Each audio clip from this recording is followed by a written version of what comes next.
Financial accounting, management accounting, financial accounting deals with anything that is connected with ascertainment of profit and ascertainment of financial position of an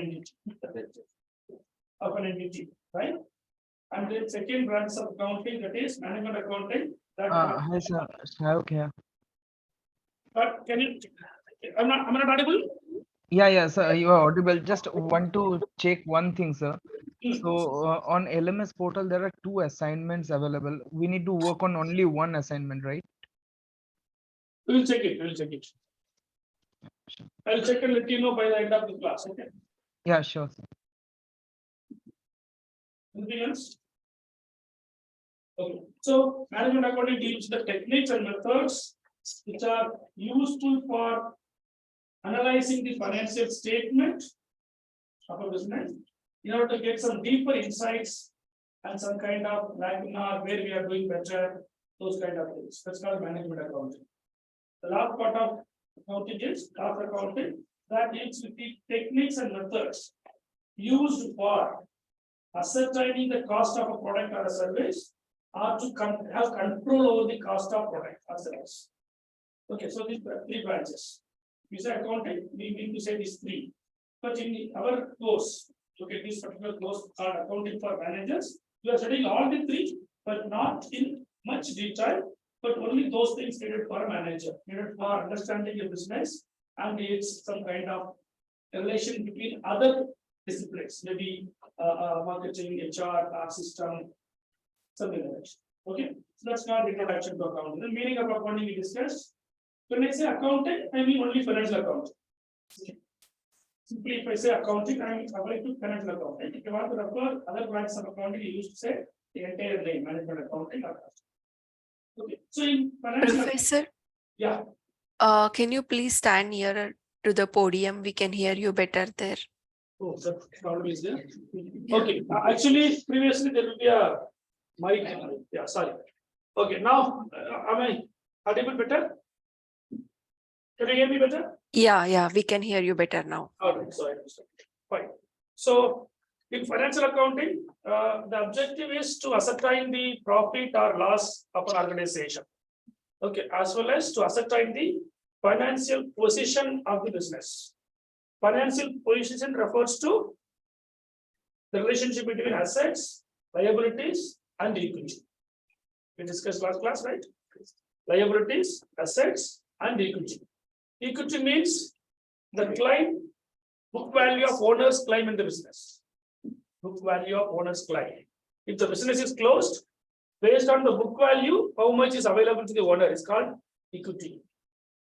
It may be the initial capital introduced by the owner plus the profit earned by the business till now, or minus the losses suffered by the business till now, or plus any capital introduced by the owner additionally, or minus any capital withdrawn by the owner from the business during the period of time.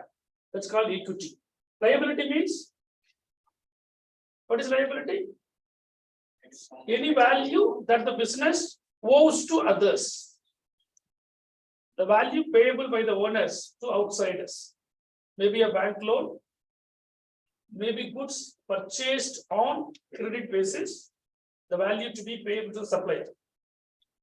Okay, or money what you've taken from the market in the name of debenture. You can just issue debentures. There's a concept called debenture. Companies can borrow money from the general public by issue of a document. The document is called debenture. That's also a liability. Okay, or any other outstanding expenses. You are supposed to pay some expense on the due date, but even after the due date, you did not pay that amount. So that becomes your liability. So these are all called example for liabilities. Outstanding rent, or outstanding wages, or outstanding salary. Salary is first day every month it is due, but you are not paying still after the 10th also. So after first month of every, after first of every month, the salary, if it is not paid, that becomes due, overdue. So that's called liability, short-term liability. Or you can call it as current liabilities. Okay. So the another one is asset. Financial position refers to the relationship between these 3 concepts, these 3 values: equity, liabilities and assets. We already discussed about equity and liabilities. What is asset? Everybody knows what is asset? Anything that the business owns, which has some value and expected to generate some income for the business or benefit to the business. Example, land and building owned by the business, motor vehicle, equipments, furnitures, etc. Okay, these are all long-term assets or fixed assets, we can say, non-current assets.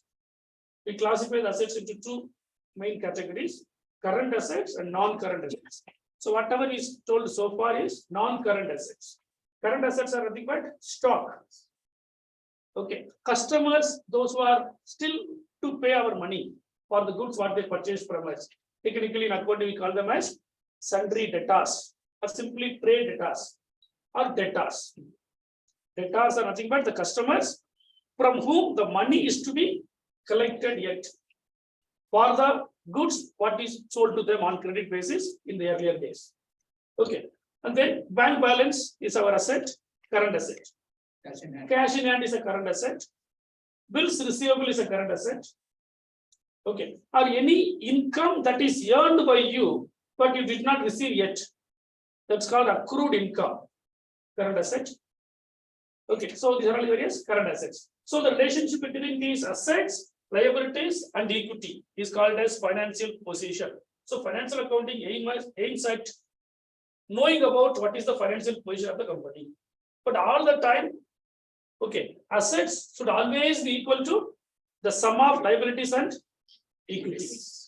Suppose the owner brings 1 lakh rupees as capital the first day of the business. 1 lakh only is there, 1 lakh on the table, 1 lakh cash is there. So the business owns hard cash of 1 lakh. So only one asset is there in the business. That too current asset, cash in hand, 1 lakh. Okay, what is equity here? 1 lakh is equity. You could ask only 1 lakh is there, then how can you say 1 lakh equity is there and 1 lakh cash is there? The cash is available in the business that has been taken from the owner. The money payable to the owner is 1 lakh. The money received from owner is 1 lakh. Both are same. From business point of view, it is available in the business. From his point of view, he has to take back that amount from the business when the business is closed. If the business is closed. Okay, so due to the owner is called equity, available in the business is called asset. Okay, now assets are equal to equity in this case. There is no liability. Today only you are starting a business. Okay, 1 lakh cash is there, 1 lakh equity is there, liability is 0. Okay, immediately the next day you are borrowing 9 more lakhs from the bank. 9 lakhs you are borrowing from the bank. Now your equation, accounting equation, this is called accounting equation. Asset is equal to liabilities plus equity. Now you are borrowing 1 lakh, sorry, 9 lakhs. Now total amount available in the business is 10 lakhs. Cash 10 lakhs. So cash is one of the form of current assets coming under the asset category. So asset 10 lakhs is equal to 1 lakh of equity plus 9 lakh of bank loan. Bank loan comes under the broader category of liabilities. So whenever you have a transaction, this is called transaction. Introducing capital by the owner, borrowing loan from a bank, buying goods from your supplier, selling goods to your customer, taking a car on a rental basis, or buying a building, or taking a building for a rent, payment of salary, and then payment of wages, advertisement expenses paid. All these things are called as, what is this called in accounting? Transaction, business transactions. We discussed about this also, business transaction. So whenever there is a business transaction, this accounting equation gets altered.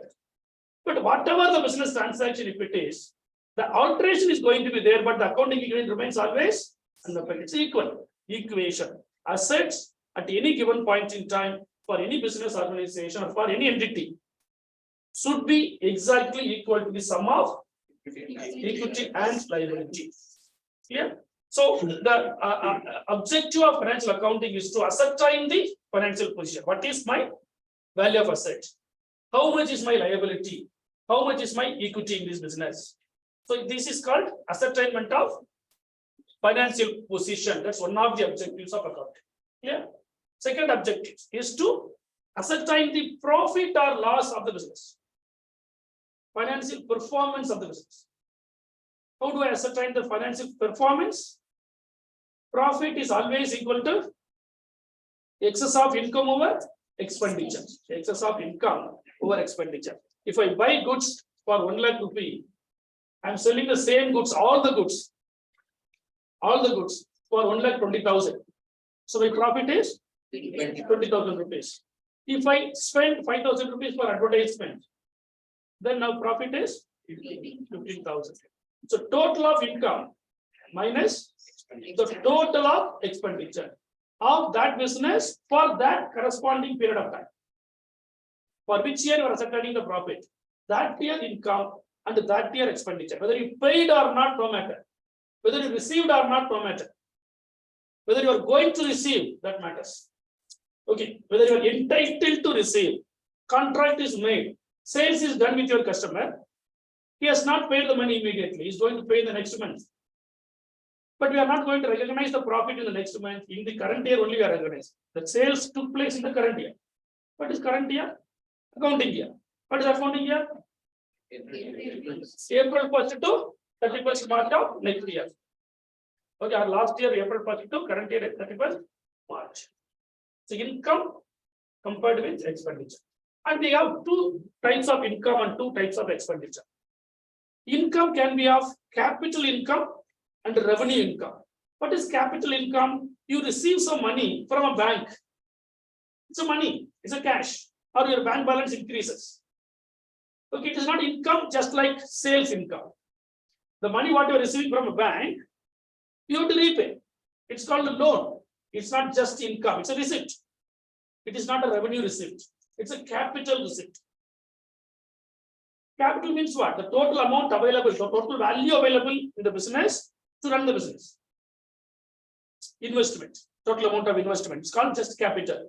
The capital can be of two: owned capital, borrowed capital, or equity capital, debt capital. What is owned capital? The owner contributes money. Whatever owner contributing, that money is called owned capital or equity capital. Whatever you borrow from outside as a loan or as an agreement, on any agreement, that is called as borrowed capital or debt capital or loan capital. Three are one and the same.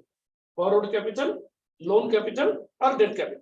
In our example, 1 lakh is the owned capital, 9 lakh is the borrowed capital or debt capital. Here, so this income we should not consider for calculating income minus expenditure. The bank loan is just a receipt, it's not a revenue receipt. It's a money what we have to pay in the later stage. We agreed to repay. It's a loan. On account you are receiving. It's not for some benefit what you gave to them and you receive the money. If you receive any money by providing a benefit to someone else, that is called revenue receipt. Normally sales. You are selling some goods to your customer and you are getting some money. Either today or you are getting an agreement that he is going to give money later. That's called credit sales. Okay, so which income you have to consider in this equation of income minus expenditure? Only revenue income. What is revenue income? Normally, income on sale of goods, income on providing services. That's it. Or any other incidental income to your business. Suppose you have some deposit in the bank. Normally possible. You don't have some immediate expenditure. You have planned a new project. Next month it is going to start. By the time you are arranging money, it's kept in the bank. The bank may be giving you some amount of interest for that period of time. So that's income. It's also revenue income. But it is not a sales income, it is other income. Two income under revenue income. One is income from operation. Another one is other income. Are you able to understand? The receipt or income, two types. Capital receipt, revenue receipt. For calculating profit, we ignore revenue receipt. Capital receipt. Okay. Revenue receipt only we calculate. In revenue receipt, we have two. One is operating income, another one is other income. What is other income? Other than your main operation. If you receive any income, that is recurring in nature. That's not a capital receipt. That's called other income. Example, interest from bank deposits. You have invested some money in the other company's equity share, other company's stocks, other company's share you bought. Okay, they are giving you some dividend. That's called other income. Okay, or you are selling some old asset, you are getting some revenue from that. Other income. Okay, so other income and business income, I mean operating income. Both put together is called income in this equation. Minus expenditure. What expenditure here? There are two expenditure. One is capital expenditure, revenue expenditure. What is capital expenditure? Buying any fixed asset is called capital expenditure. Spending some money to buy some asset which is going to be used by the business for longer period of time is called capital asset, fixed asset, or capital expenditure. So one question. Yeah, please. You mentioned in case we sell something like furniture from our company, this is other income. Old stuff. So how our own stock we sell or other asset will come into the other income. So I understand that interest is other income from the other sources. Yeah. And you mentioned about another income. So, Income from bank deposit. Income from dividends. Dividends. Yeah. Dividends you mentioned higher. How about Okay, suppose you are having a furniture, you bought it for 10,000, you used it for 5 years. Now the depreciated value of the furniture is 5,000. Every year you depreciated 5,000 rupees each. Now you are having the book value of the furniture is only 5,000. You don't like that furniture now because now new furniture you are going to bring in, okay, to make your office more attractive. So you are selling that furniture. Some nearby office, some smaller people, they are asking your furniture, you are giving to them. You are giving to them for 6,000 rupees. You are giving for 6,000. What's the original value? 10,000. After you use it, you yourself is telling it is worth only for 5,000. But now you are able to sell it in the market for 6,000. This 1,000 rupees is other income. Profit. Remaining 5,000. Capital receipt. That's capital receipt. No. Depreciation over now. See, it's not 4,000 depreciation, 5,000 depreciation. You bought an asset 5 years ago for 10,000 rupees. Every year you depreciated for the last 5 years, total is 5,000. Now the value of the asset in your book, according to your book value, what is the value of the furniture? 5,000. But you are able to sell it for 6,000. The 1,000 rupees is a profit, other income. It's not even selling and buying of furniture is not your business. If it is a furniture company, that 1,000 rupees is, or the entire 6,000 rupees is revenue income. If the company is a furniture selling company, all the 6,000 is revenue income for them. Okay, so income minus expenditure is equal to either profit or loss. So to achieve these two objectives, we have to prepare two statements. That two statements collectively called as financial statements. That's the end product of financial accounting. That is called income statement, which is helpful for us to know about the profit or loss by matching the income and expenditure in a statement form. Otherwise, colloquially, you can call it as profit and loss account. Okay. Another one. To find out the financial position of the business, we have to make one more statement. That statement is called as balance sheet, or you can call it as position statement, which records the assets in one side and liabilities and equities another side. The total of assets should be equal to the total of liabilities and equities. Okay. These two statements are the only end product of financial accounting. Every business organization at the end of the year should prepare these two statements. Okay. Financial statements, namely profit and loss account, otherwise called as income statement. Another one is balance sheet, otherwise called as position statement. In the last class, we just went to Tata Motors company's website and we downloaded the balance sheet annual report of the company, and we have witnessed the format or the way in which they prepare balance sheet as well as profit and loss account. Okay, so this is what financial accounting is all about. Okay, now to prepare the balance sheet and income statement, we need data, right? What we are going to do in the income statement, we are just comparing the income and expenditure. So we should know what are the income that were there in the business during 1 year. How and all we spent money, expenditure. I may not be remembering all those things in a single day, which has happened for a year, longer period of time, 1 year. So I need to have some kind of records. These two are statements. These two are available in public. If you are a limited liability company or listed company in India, it is compulsory on your part to publish these two statements in your website, and you have to file these two statements with stock exchanges where you listed your company's equity share. Okay, there are so many formalities. Anyhow, it's a public domain, it's available. Listed companies statements, you can go to their website, you can see.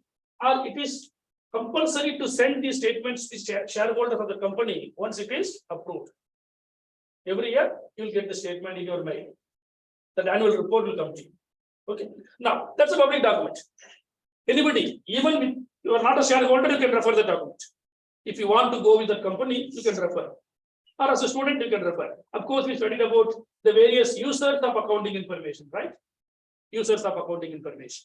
Okay. Now, though it is a public document, we need the data to prepare this document. Who is preparing? The internal person, the auditor, the accountant. The company prepares it. Okay. So to know what is the total amount of income, I should have some records. I already told you the last class. The records are nothing but journal or subsidiary books. Journal or subsidiary books. Another one is ledger, what you are seeing in the screen. Ledger. Okay. And then trial balance. Journal or subsidiary books. Then next ledger. Then next one is trial balance. So trial balance is a checkpoint. Trial balance is a checkpoint where you are checking whether your accounts are arithmetically prepared correctly or not. Okay, correctly prepared or not. After you confirm that the accounts are prepared mathematically correct, arithmetically correct, you are following, you are just going to the next step called as preparation of financial statements. Okay. So what is journal? The book which is recording the transactions very first time in the accounts by following some principles. Double entry bookkeeping system is studied. Double entry bookkeeping. What is double entry bookkeeping? Each and every transaction has two aspects in it. One is benefit giving and one is benefit receiving. Both the aspects are recorded in the books of accounts. That way of recording is called as double entry bookkeeping or dual aspect concept. Okay, so by following certain principles like this, we have to enter the transactions in the journal. If your business is very small, journal is enough. If your business is having lot of transactions in a single day, you cannot complete the entire transaction entry in a journal by one person a single day. Suppose 1,000 transactions are there. Only one book those days, it's like a manual book. Okay, we have tried one by one. By the time you are entering 1,000 transactions, another 3,000 transactions mounted the next day, next coming day. So to avoid this, what people invented is they invented different books to write different group of transactions. Those books are called as subsidiary books. We discussed subsidiary books. All the sales of goods on credit will be recorded in sales books. All the goods purchased on credit will be recorded in purchase book. Sales return. If my customers are coming and returning some goods due to defective, that will be recorded in a separate book called sales return book or return inward book. If I collect all those things and I go and give to my supplier, I will be recording those transactions separate book. That book is called return outward book or purchase return book. Okay, next, all cash transactions, irrespective of the purpose or the value, nothing. If it is a cash transaction, I will record it in one separate book. That book is called cash book. Any cash transaction. Cash at the bank. I receive check, I pay check, I receive money, I pay card cash. I received demand draft, I only give a demand draft. All these things will be recorded in a single book. That book is called cash book. Okay, so purchase book, purchase return, sales return, cash book.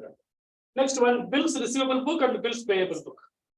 What is bill here? Bill refers to a negotiable instrument drawn by the seller on the buyer when it is taking place on credit for the value what he has to give to us in the later days.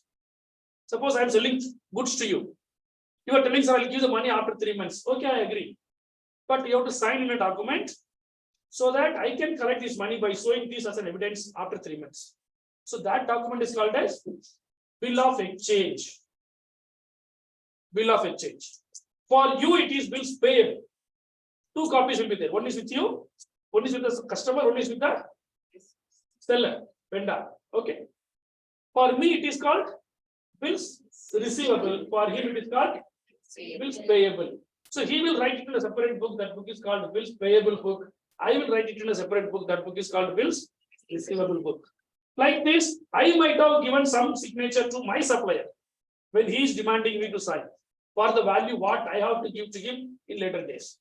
So that is called bills payable for me. I will record it in bills payable book. Okay, so these are all several subsidiary books. There are some transactions cannot be recorded in any of these subsidiary books. Those transactions will be recorded in separate journal. That journal is called as journal proper. Example, sale of old furniture on credit. You cannot write it in sales book. It is not a sale of goods. It is sale of old furniture. If it is for cash, you can write it in cash book, no matter. Easy, you can write it in cash book, but it is on credit. So it is not suiting in any of these subsidiary books. So I create normal journal. So along with all these subsidiary books, if you maintain one journal, the journal is called as journal proper. Same thing, journal only.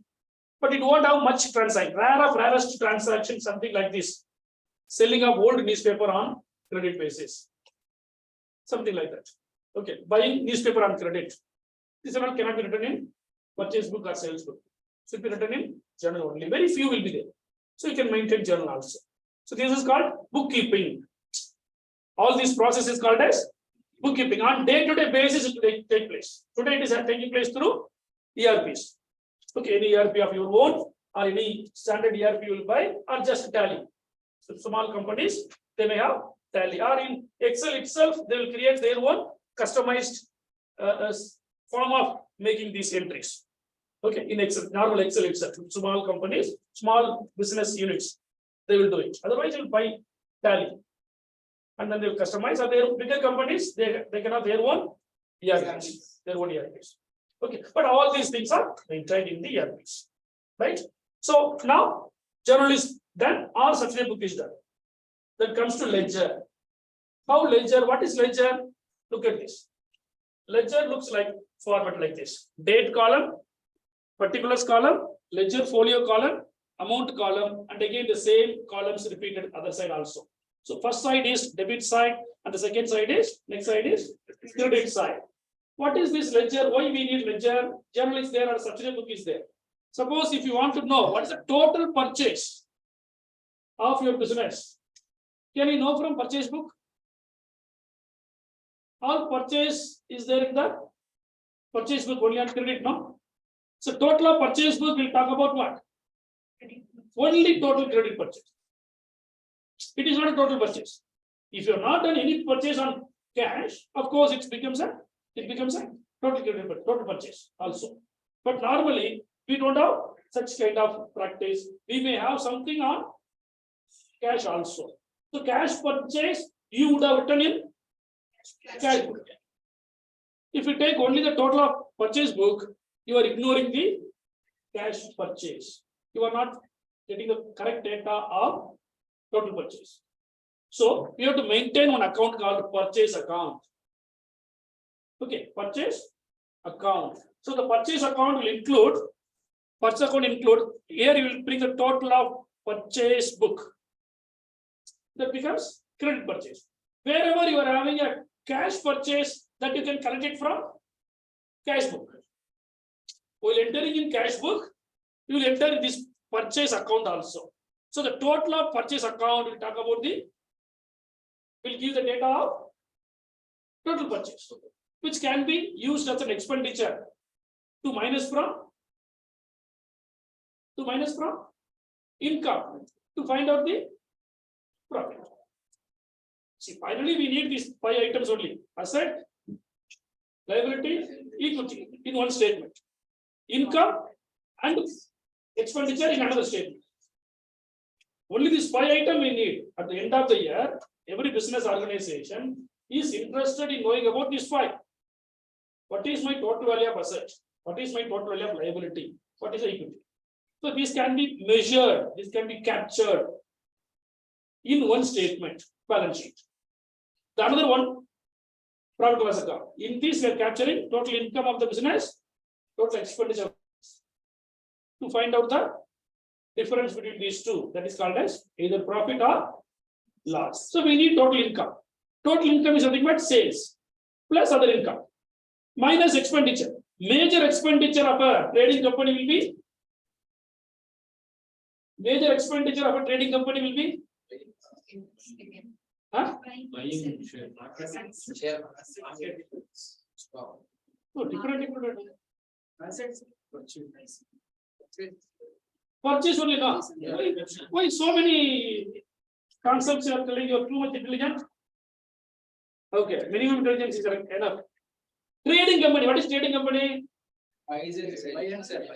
Anything. Buying and selling of anything. The major expenditure of the company will be cost of purchase of anything, that thing which they are trading in. Rice trader, purchase of rice. Furniture vendor, purchase of furniture. Cost of purchase of furniture. Okay, so the major expenditure of a trading company is cost of material purchased or goods purchased. So to know about that, we have to prepare one account called purchase account.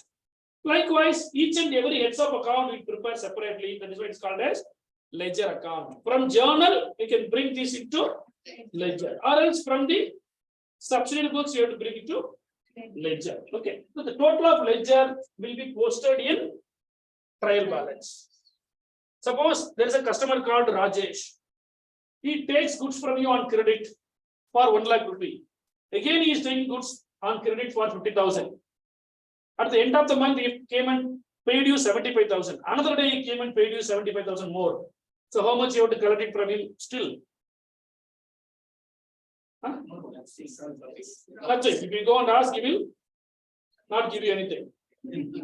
1,50,000 he has taken from you, he has given back 1,50,000. That time, the ledger account total of debit side and ledger account total of credit side of Rajesh will be equal. That is what it is called. It is tallied. Closed. His account is settled, closed. That nature of account, that name of the account will not appear in the trial balance. What will appear in the trial balance? Only those accounts which is having balances. Suppose take the same example, Rajesh. He bought goods from you on one day 1 lakh, another day 50,000. He settled only 75,000 till date. So 75,000 still pending from him. That amount will be there in the account of you. That is account. Okay, Rajesh, Ravi, many will be there in your company as a customer. All those people collectively we call them as trade debtors or sundry debtors or simply debtors. Rajesh is a customer, Ravi is another customer. Likewise, there are so many, some 10, 20 customers may be there. Okay, if any money is due from them on the last date of the accounting year, their ledger account will show some balance. It won't have two sides equal. Okay, suppose it's Raj's account. I will write in the debit side. Look at this debit side. I will write here all the amount whenever he is buying. I will write this side whenever he is paying back some money to me. I will keep on writing here. Entire 1 year. Okay, at the end of the year, or you can close this ledger account even any single minute. Nowadays it's ERP. If you click one button, account is getting balanced, and you can find out how much is pending from him. Every month, collection department will be there now. They want to know what is the due date of Rajesh to settle the first purchase. Whether he has settled or not. That's separate process. Control on collection. Okay, effective collection mechanism. For that also you can take it, but in general, we need it on last date. To know what is our asset? Rajesh is our asset, asset for us now. Rajesh is one of the asset for us. How much value? 75,000 rupees. Okay, to know the assets of the company. So it will go to the balance of ledger account of all. Will be written in trial balance first. Why? Actually, you can take directly to balance sheet. So it is asset, take it in trial balance. It's liability, take to trial balance. It is again equity, balance sheet. You can take it like that. Directly to balance sheet, you can take it. But we want one check. We want to verify. After doing everything, if there is a mistake, it's a very big problem. We have to again do it. So we just take all ledger accounts balances to trial balance first. What is trial balance? Trial balance is a statement that records the balances of all ledger accounts. You can see here how the ledger account is balanced. Look at this. This is how ledger account is balanced. Stationery account. Okay, stationery account. You are buying balance stationery from last year. Balance.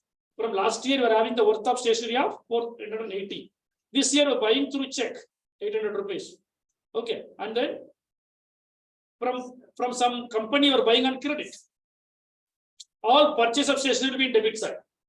Usage of stationery will be in the credit side. Nothing is used. So total balance is 2,560 is the value of stationery. So it's a current asset or it can be an expenditure. Okay, you can write it in the first trial balance. Based on what it is, you will take to either balance sheet or to profit and loss account. If it is expenditure, P&L account. If it is asset, balance sheet. Okay, this is what ledger account is. Are you able to understand ledger account? I think I've done last class only, no? Ledger account. Yeah, this is, look at this. So many ledger accounts. This is what a ledger looks like. Ledger. Cash account, bank account, inventory account, building account. How many accounts you want? It depends upon the accountant and the nature of business. Cash account definitely will be there. Bank account definitely will be there. And debtor account will be there. Creditor account. Who is creditor?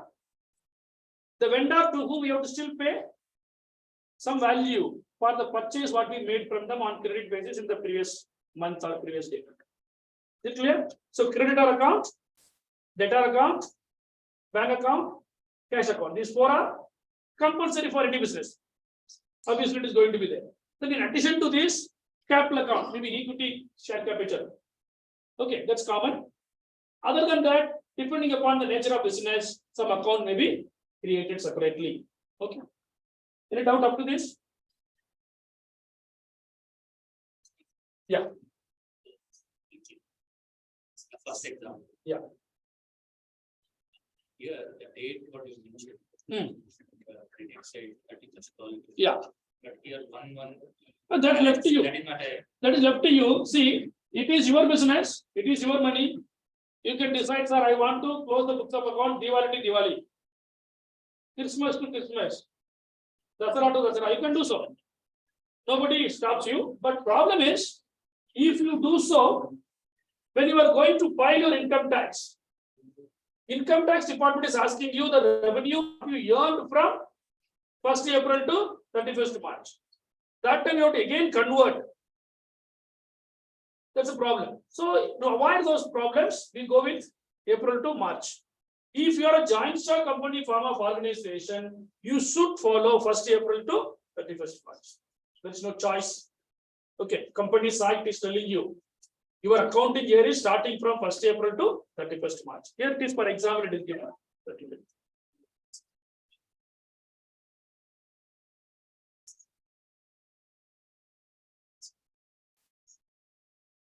Okay, can we look at the trial balance?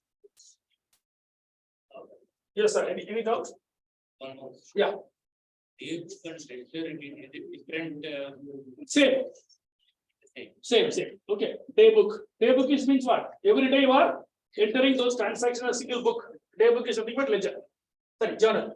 Okay. Journal. So journal is a day book, but we cannot maintain journal in today's environment. If you have a lot of transactions, you can directly take to subsidiary books. Okay.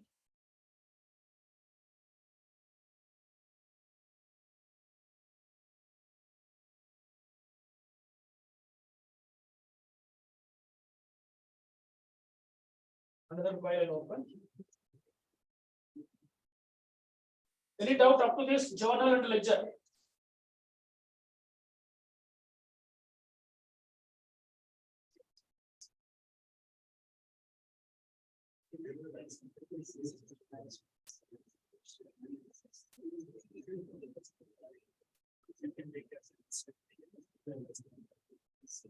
Okay, trial balance, I'll open and show you.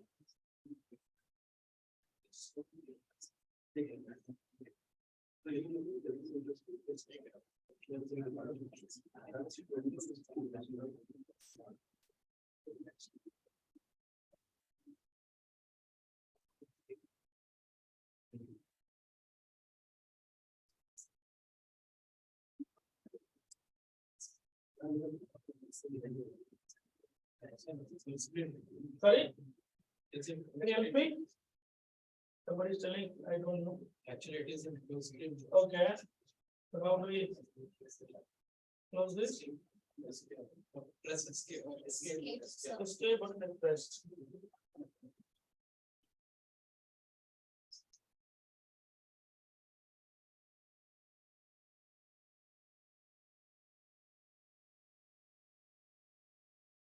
Okay, format of trial balance already I given last class, no? Trial balance. Trial balance format. No? Given.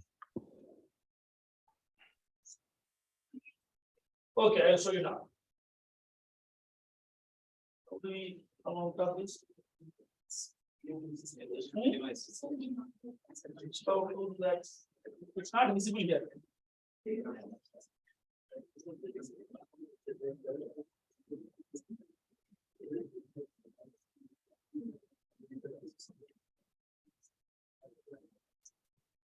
Anybody knows? Can you help me? No, we have to open the other file that is in desktop. That's it. I'm not able to see from here. Thank you. So trial balance is nothing but a statement that records all the balances of all the ledger accounts, right? It has a column like this: serial number, name of the ledger accounts, ledger folio number, and then debit balance, credit balance. Okay. Yeah. Trial balance. Trial balance.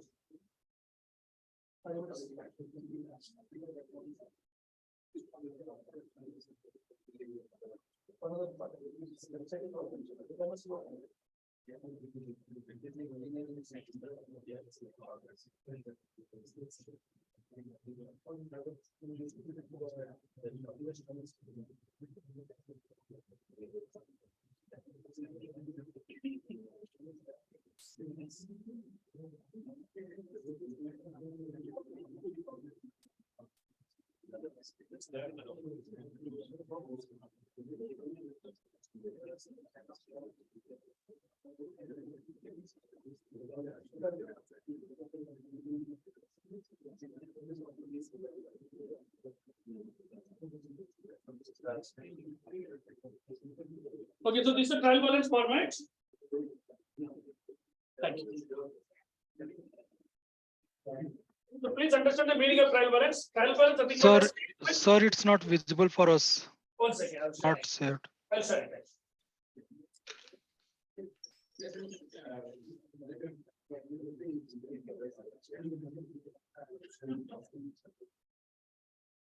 Is it visible? Online, is it visible? Yes, sir. Okay. Yes. So this is the format of trial balance: serial number, name of the ledger accounts, ledger folio number, and then debit balance and credit balance. In the ledger account, if the total is greater in the credit side, it means credit balance. In ledger account, you have two sides, no? Suppose purchase account, credit side total is 0, debit side total is 1 lakh. So where you try to treat trial balance, either debit side or credit side? Debit side. Suppose in our case, Rajesh account, 1,50,000 is in the debit side, 75 is in the credit side. So the difference is 75. That is more in debit side. So write it in debit side. The which side is more in the ledger? that side of the trial balance, you have to write the difference amount of the ledger. Suppose cash account. Total of cash account, debit side is 2 lakhs. Total of cash account credit side is 1,50,000. So how much you will write and which side of trial balance you will write? 50,000 rupees you have to write it in trial balance because that's the difference. Which side of the trial balance? Debit side of the trial balance. Okay, you have to write debit side of the trial balance. Okay, so like this you have to write all the accounts one by one, which is there in the ledger as balance. Any account that is total of debit and total of credit is same, that account is closed, that account won't appear in the trial balance. Yeah, this is what trial balance is. Debit side, credit side. If you write like this, at the last, if you write all the accounts in the trial balance, the total of debit side of the trial balance and that of the credit side of the trial balance should be matching with each other, should be equal. Look at this. So in Yeah. ledger account, Yeah. if we have the transaction at only debit side, or either credit side, in one side, Okay, so other side is 0. zero. So the difference is the same amount. We have to close that. Yes, yes, both the side you have to write the same amount. What balance, what are carried on that concept, we are not very clear on that. See, in your Rajesh account, total of debit side is 1,50,000. Suppose I think he did not pay anything. So credit side is 0. So you take the total of 1,50,000 in both sides. The shortage side, what you write? By balance, carry down. Which side is short? That side you write a sentence called by balance, carry down. Look at this. Whether it is 0 or not a problem, some amount is there, no problem. Look at this last account, capital account. Cash account 500 was there. Credit side by balance by cash 10,000 was there. So the difference is 9,500. That is written in the shortage side. By name, by balance, CD. Now you tell me which side of the trial balance is amount to be returned. Which side of the trial balance this amount will be taken? Credit side. Why credit side? Which side is more? See, this amount I only brought it. We only returned. We are manually writing it. This 9,500 we are only writing it. It is not there actually. We are closing. We are balancing. The shortage is 9,500 because it's more in the credit side. So how much is more? 9,500 is more. That 9,500 will be written in the trial balance. Look at the trial balance, capital account. 9,500 should be in the. Don't worry about this. They are explaining how that matching is happening. But actually, we write capital account 9,500 is the credit side. Okay. So effect 500 is the debit, 10,000 in the credit. Net effect is 9,500 is in the credit. Okay. If it is 0 also, some account may be 0. Suppose only one time I am introducing capital. Afterwards, I am not introducing any capital means it will be 0 only. Okay. So that will become both sides same amount.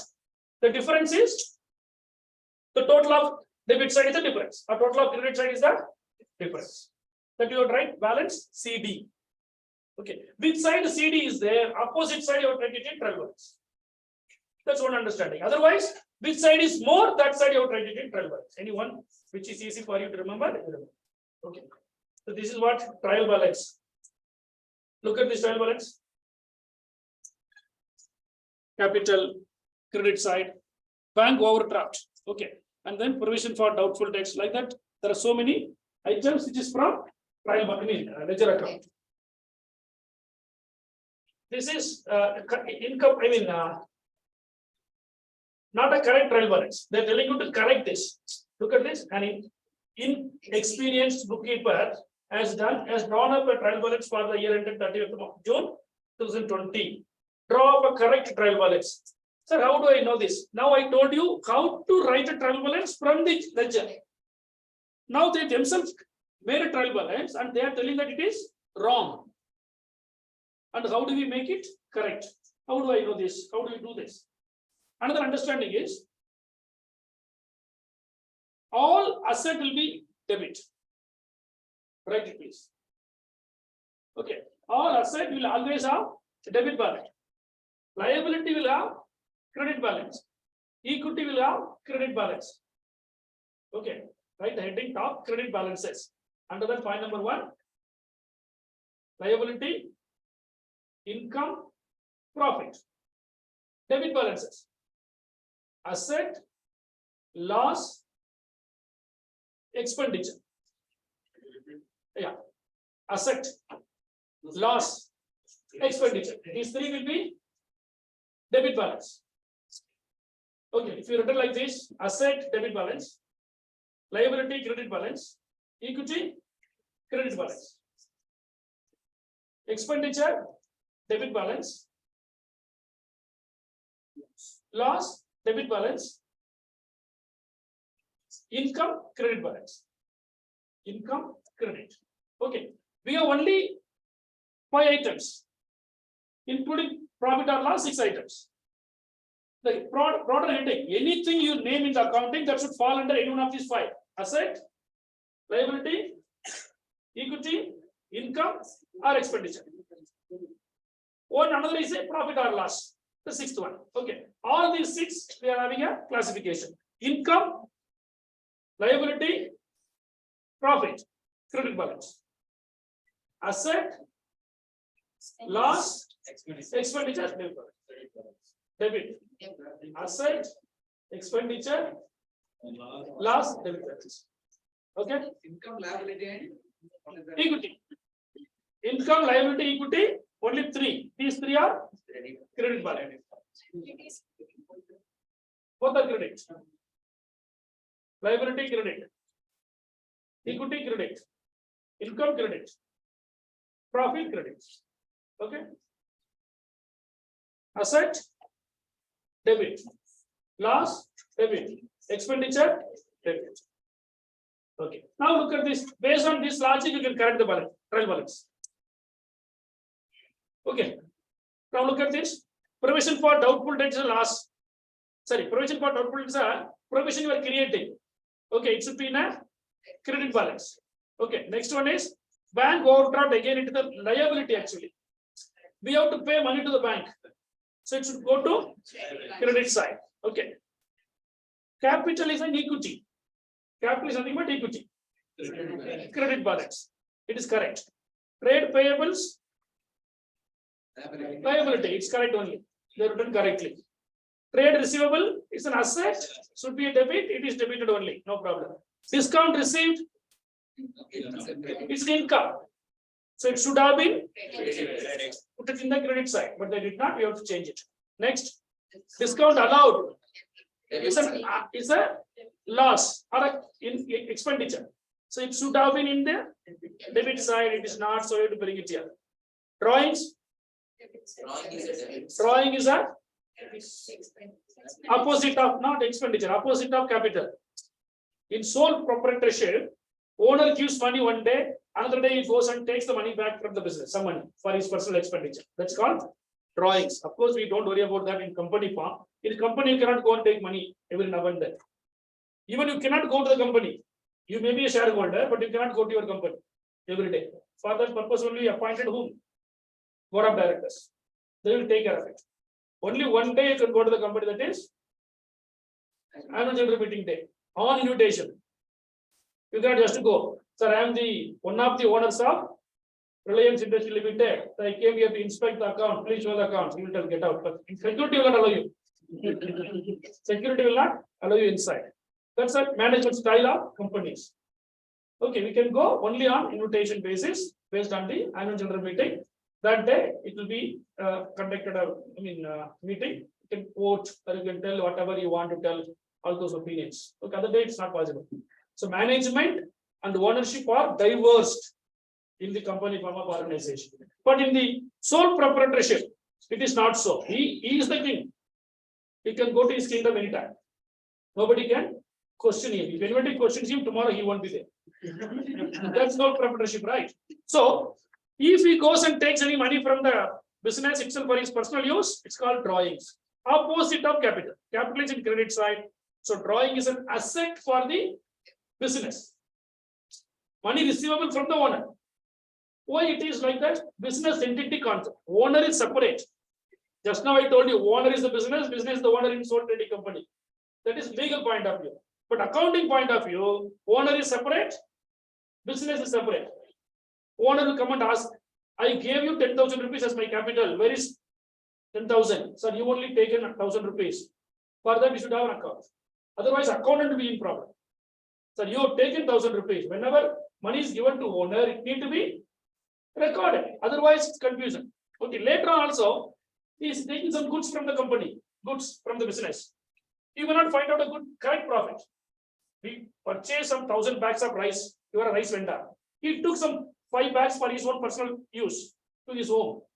Okay, if you do like that, real profit cannot be found out if it is not recorded in the books of accounts. So the 5 bags, what he is taking is called as drawings. Either money or kind. Whatever he takes from the business for his personal use is called drawing. Of course, in company, it cannot be possible.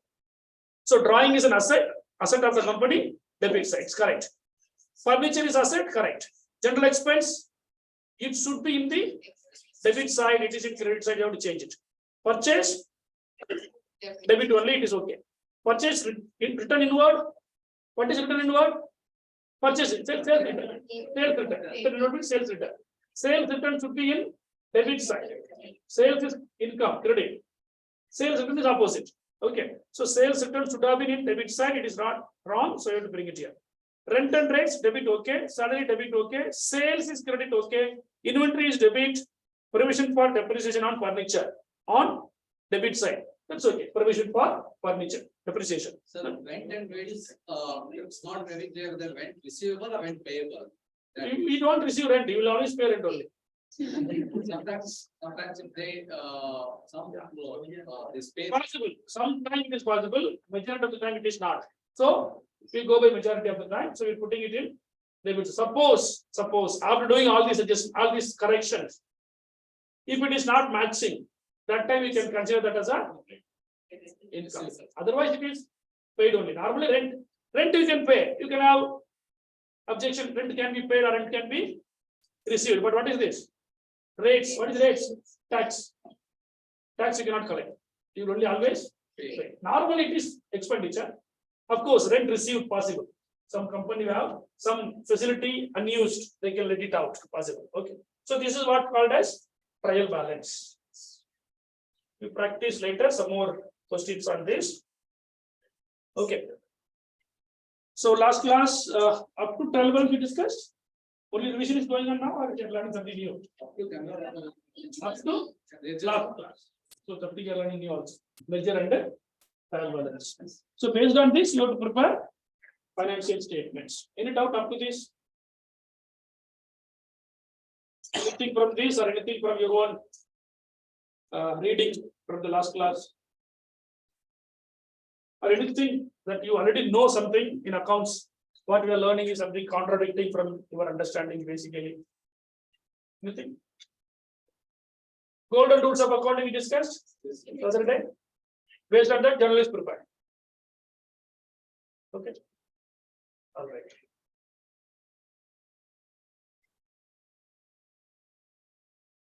One more trial balance. You want to see? Look at this. Is another trial balance. This one trial balance.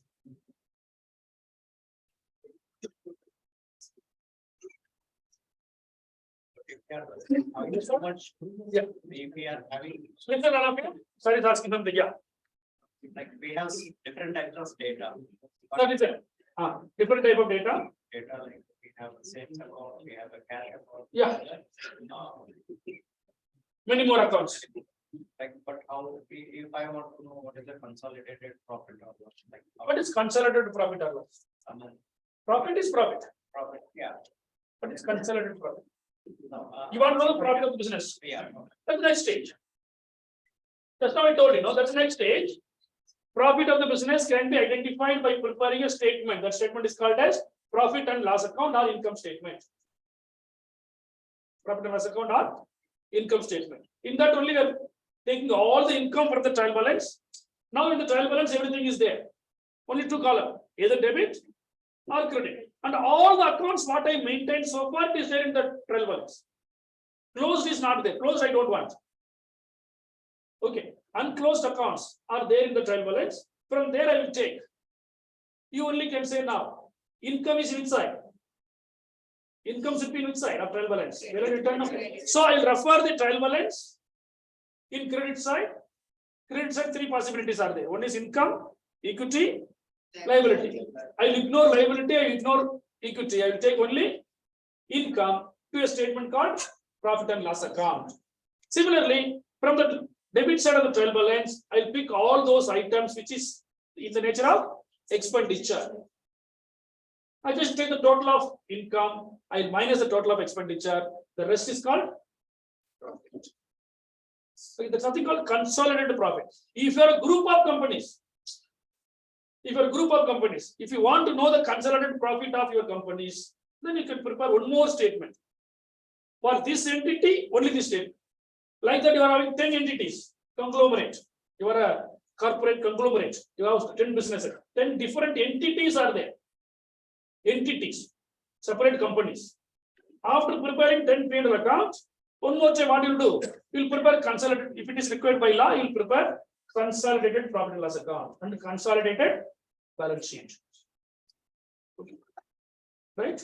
Any other doubt in this? Journal, ledger, trial balance? Example for any company for conglomerate. Well, many are there. Tata is there. Many. Reliance. Two Reliance also having many companies. You can check with that. Okay. In business strategy, you'll study why we need group of companies, all those things. Accounting point of view, up to this. That's it. Okay. If you are a separate entity, separate accounts are prepared. That's all. Any other doubt? From journal, ledger, trial balance, or anything what you want to ask in accounts. Otherwise, we can go to the next unit. I mean, next module. Yes, sir. If you have invested in other. Okay. Our company has invested in another company. That comes under consolidated. Right? No, it's not like that. No, I'm just investing. it's an asset for you. I'm just, It's an asset for you. It will be in the asset side of the balance sheet. That's all. but my company profit and loss will not be calculated, including that down. I'm investing there and whatever profit I'm getting, it should not be part of it. Sorry, everything, whatever you do, that comes under this pie category only. The money what you are having as a surplus, you invested in some other company. That is called your asset. Shares in Y Limited. Shares in X Limited. You are having some money. Suppose 2 lakhs you are having. 20,000 shares you are buying from another company. Now that is your investment. In trial balance, it will be there in the debit side. Investment in X and Y company. Or shares of X and Y company. Trial balance, it will be there. It will go to balance sheet as an asset. Your asset value increases. Share value, share in that company, your value is increasing. Your cash reducing, share increases. That's it. Your profit is not affected because of this. But if the company has given dividend, that time it is income for you.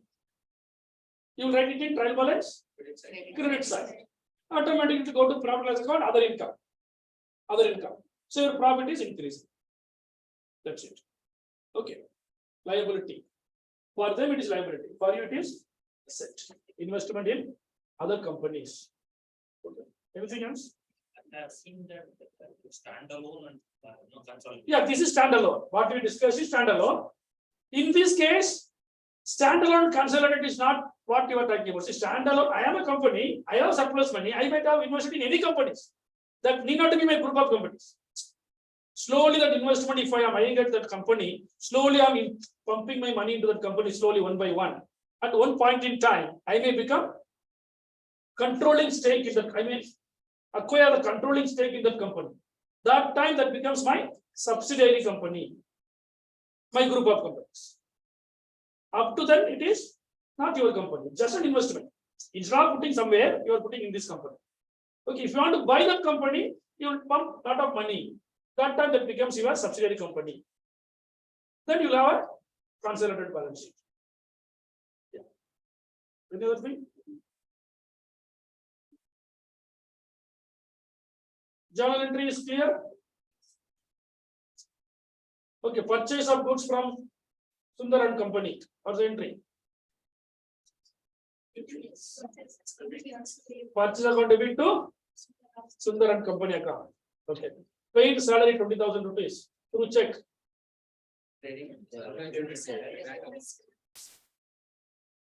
Salary account debit to bank account. Check I given now. Bank account. Okay. Taking a loan 10 lakh rupees from State Bank of India. Entry. Loan taken from State Bank of India 10 lakh. Entry, journal entry. Sorry? That means you are withdrawing money from bank. With you are not withdrawing. Credit from the bank account. 10,000 rupees you are withdrawing from bank. What's entry? 1 second. Yes, sir. 10,000 rupees you are withdrawing from a bank. What's entry? Cash account debit to bank account. Okay. 10,000. Yeah. 10 lakh you are taking a loan from bank. State Bank of India. For that also you are telling cash to bank. First is your money you are taking. Second is you are creating a new liability. So bank account debit, your bank balance increases with 10 lakh rupees. To bank loan account. State Bank of India bank loan account. Credit loan. Sir, Yeah. for us, the shade screen is not same as which you are referring to. No, I am not referring to any screen now. I'm just giving a random data to just confirm that how much you understood the journal concept. Okay. Sir, if I receive a service-oriented drawings, means what will be? What you are receiving? Service-oriented drawings. What is that? I don't know. Means I mean, if I receive drawings from the other companies. What you are receiving? Drawings. What do you mean drawings? Sir, in construction, we will use the drawings, no, sir. Okay. So it is, sir. You are doing something technical. Suppose 4 sites construction is going on.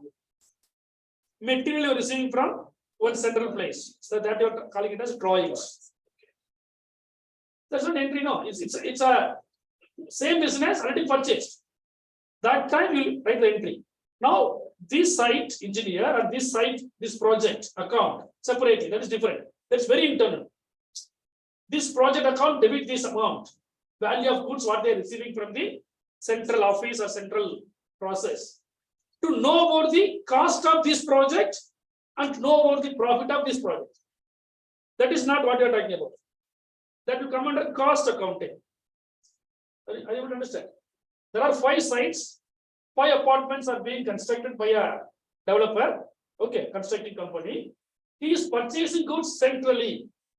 In one place it is there, and he is issuing the goods to different places, different sites. Okay, that you are calling it as a drawings. I don't know about that. But if it is the case, if that is the thing I understood correctly, means the site engineer of that project, or project manager of that project, will debit this amount, how much is coming to him. To just that is not for investor, that is not for anybody, that is only for you to know about the cost of that apartment, cost of that project, to fix the price, or to know the efficiency of that project, how much profit you are going to get out of that. That's purely internal, that's not coming under what we are discussing here, that will come under cost accounting. Yes, sir. Suppose if we divide a 1 lakh rupees share in 12 or 10 rupees per. Okay. So at the end of the day, is it like 10,000 rupees per share or how is it? Okay, it's called issue of shares. Okay, issue of shares.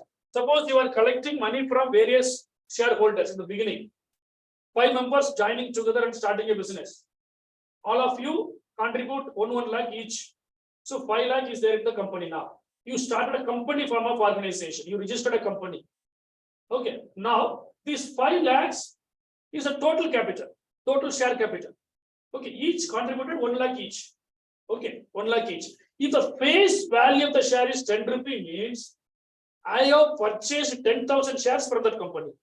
Likewise, my other 4 friends have subscribed 10,000 shares each from the same company. Now the entry will be bank account debit 5 lakhs to equity share capital account 5 lakhs. That's all. The entry. Okay, within bracket, what you will write is 10,000, sorry, 10 rupee shares, 50,000 number of shares were sold. Can we elaborate this? Yeah, he is asking how the share capital entry is done. Bank account debit.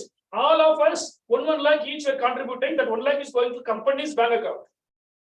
Company's bank account, it is going 1 lakh. So totally company has received 5 lakh rupees, 1 lakh each from all of us, all the 5 of us. Okay, so debit what? Debit the receiver. Who is receiving? Bank. So bank account debit. We have to credit the giver. Who is giving the money? A, B, C, D, E. 1 lakh each. If it is a partnership firm, I have tried A is capital 1 lakh, B is capital 1 lakh, C is capital 1 lakh, D is capital 1 lakh, E is capital 1 lakh, I write. If it is a partnership, if it is a company, I have received a share certificate from the company. So there will be a n number of shareholders in the company. I cannot write in the same journal 1 lakh shareholders, A, B, C, D, up to Z, then again A1, A2. I cannot write.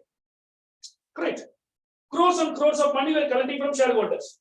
How many shareholders will be there in one company? Minimum 2 in a private company, minimum 7 in the public company, maximum 200 in the private company, maximum is unlimited in the public company. 200 in private, unlimited public. Suppose 5,000 shareholders are there also, I cannot write. 100 also I cannot write. So what I will do is, for that separate register I will maintain. Shareholders register. Name, PAN number, bank account, share certificate number, number of shares. Separate, that's not accounting book. That's a register, shareholders register, separate. Here what I will do, I will just write only one name, share capital, that's all. Share capital, all the 5 lakh rupees. How that 5 lakh has come? We have to refer the shareholders register. Who are the people contributed? Today in that register, A, B, C, D, E names are there. Tomorrow, A has sold the share to someone else, means that someone else's name will be there in the shares register, not in the journal. Journal remains the same. Bank account debit to capital. This capital will go to liability side of the balance sheet. Bank will go to asset side of the balance sheet. That's all. Details of the shareholder will not be maintained by the accountant. It is maintained by separately. That is called shareholders register. That keeps on changing, dynamic. Today you are buying. Tomorrow you may sell it. Another day you may buy it. It goes on. See, it's a ongoing process. So that is separately maintained by a third party. Today we are hiring people and we are maintaining it. They are called as share transfer agent. They maintain the shareholders book of the company separately. Any other thing? Okay. Repayment of loan 1 lakh rupees. Repayment of loan to State Bank of India. Repayment of loan. Bank loan account debit to bank account or cash account. If you transfer money from your own bank account, if you pay cash, then cash account. Okay. Collecting rupees 20,000 from Mr. X, who is a customer. Collecting rupees 20,000 rupees from Mr. X, who is our customer. Cash account debit to X account, to Mr. X account. Okay. You can tell me some transaction for 2 to 3 minutes, then I can go for a break. We will come and do the financial statement. Any other transactions from your side? Those are online. Any some simple transactions which may come up, which may say now, we can go for the journal now. So, example. Anybody from online or anybody from here also? Goods sold to Mr. X on credit. Good sold to X on credit. on credit. To whom? Mr. X only is a poor fellow, huh? Okay. X account debit to sales account. X account debit to sales account. What the logic? Debit the receiver. X is receiving the goods, so X account debit to sales. Credit the income. Sales is an income, then credit it. What is that? Warranty. What is warranty? Transaction. Warranty is what is warranty? Okay, sir, listen, all of you listen, please help me to understand. Because you are from companies, you may use some technical terms there. Even really I don't know the drawings. For us, drawings means goods taken from the company taken from the business by the owner. But some technical term, you are issuing goods to the site is called drawings as per that industry. Okay, is the warranty? Given a product, You sold the product. there is a defect, I'm giving a replacement or I'm giving a service. Okay, so what's the transaction happening now? One second. One is purchase. No, it's transaction I don't understand. I have to pay the amount, right? So you pay or don't pay, that's a different story. But my question is, what is happening? No, if you say the warranty is one, so suppose in the engine is break down. Okay, now you are giving an engine replacement. It is an engine. Hello, sir. Now you are talking about in our imagination. You tell some transaction. Yeah, See, I told you. It's coming to the. One second. Taken loan, transaction. Repayment of loan, a transaction. Warranty is a concept. What is happening in your company? Just an example. So I'm paying back. So whatever the cost of the material, I'm just returning that amount. Sales return. Sales return. Yes. It is something sales return. No. Now you are the vendor. Correct. I am your customer. Correct. Tell me what's happening between us.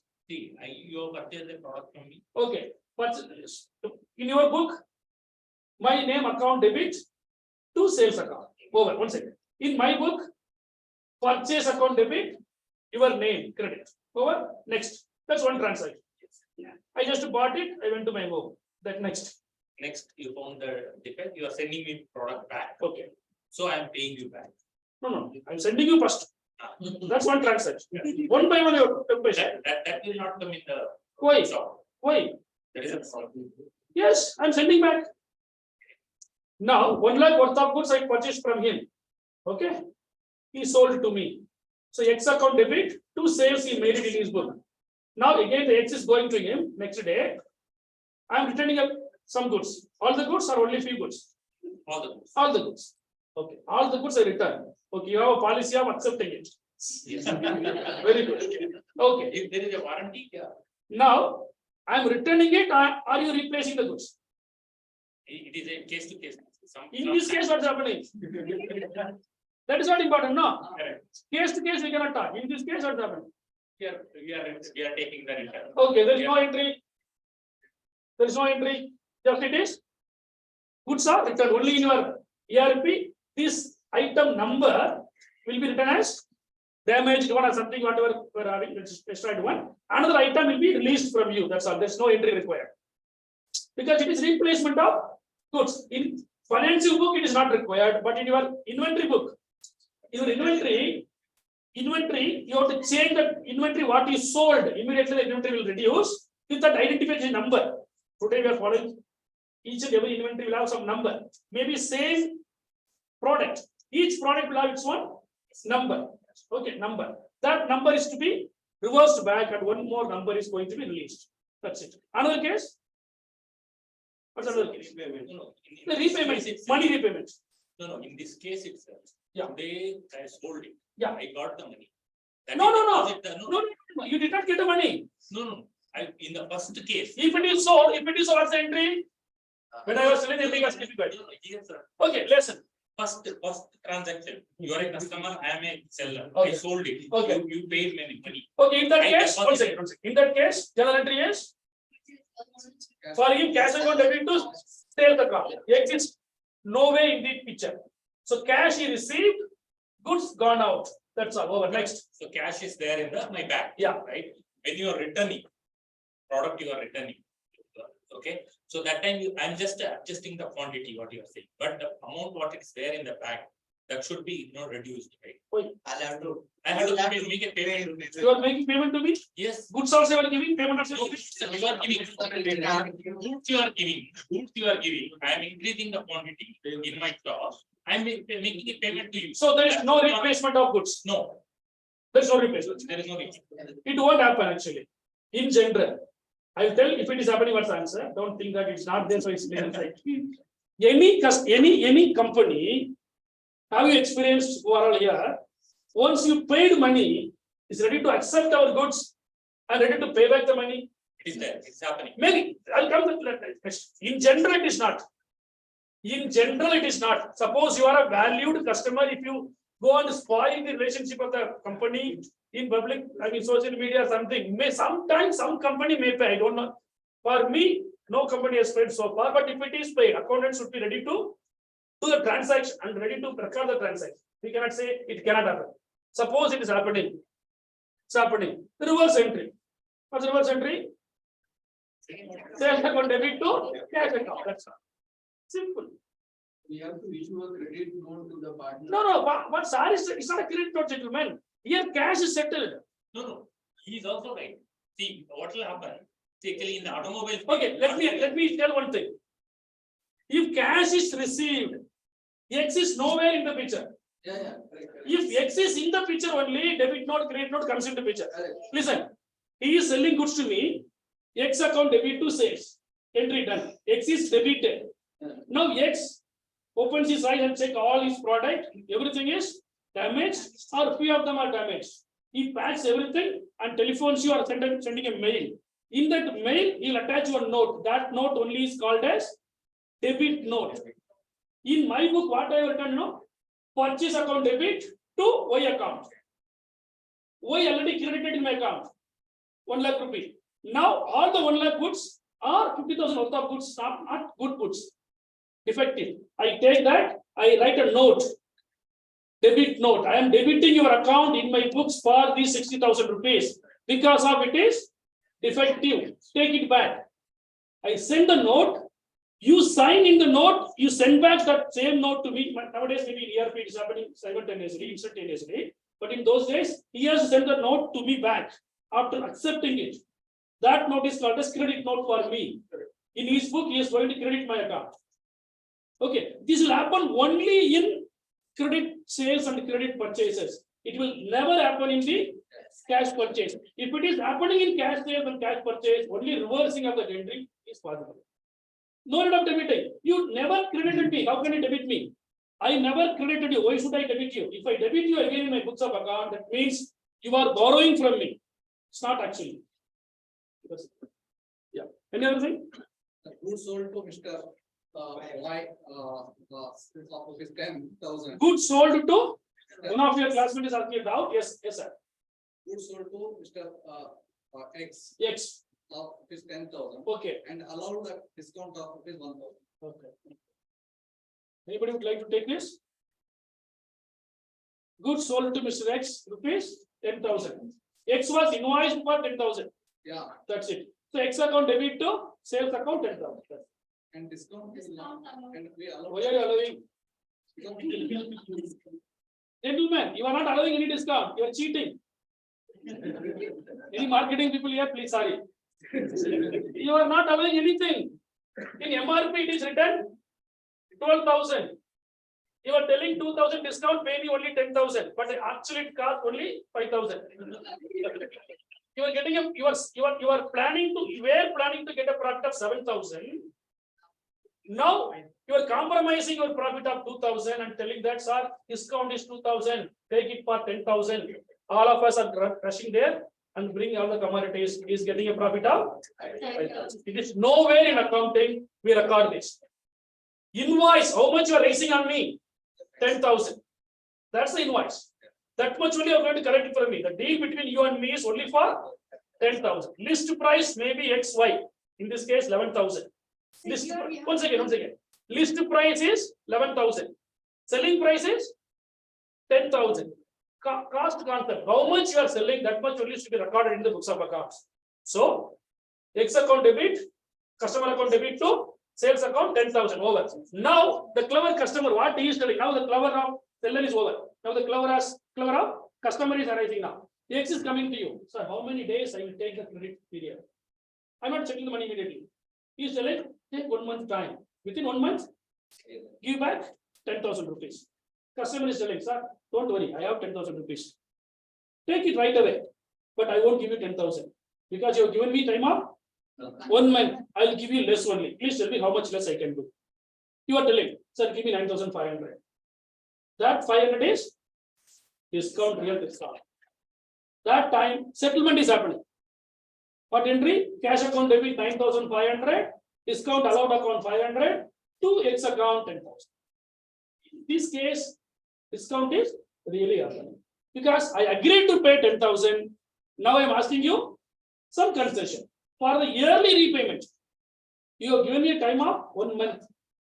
But I am not taking the time period. Take it immediately. I'm telling you.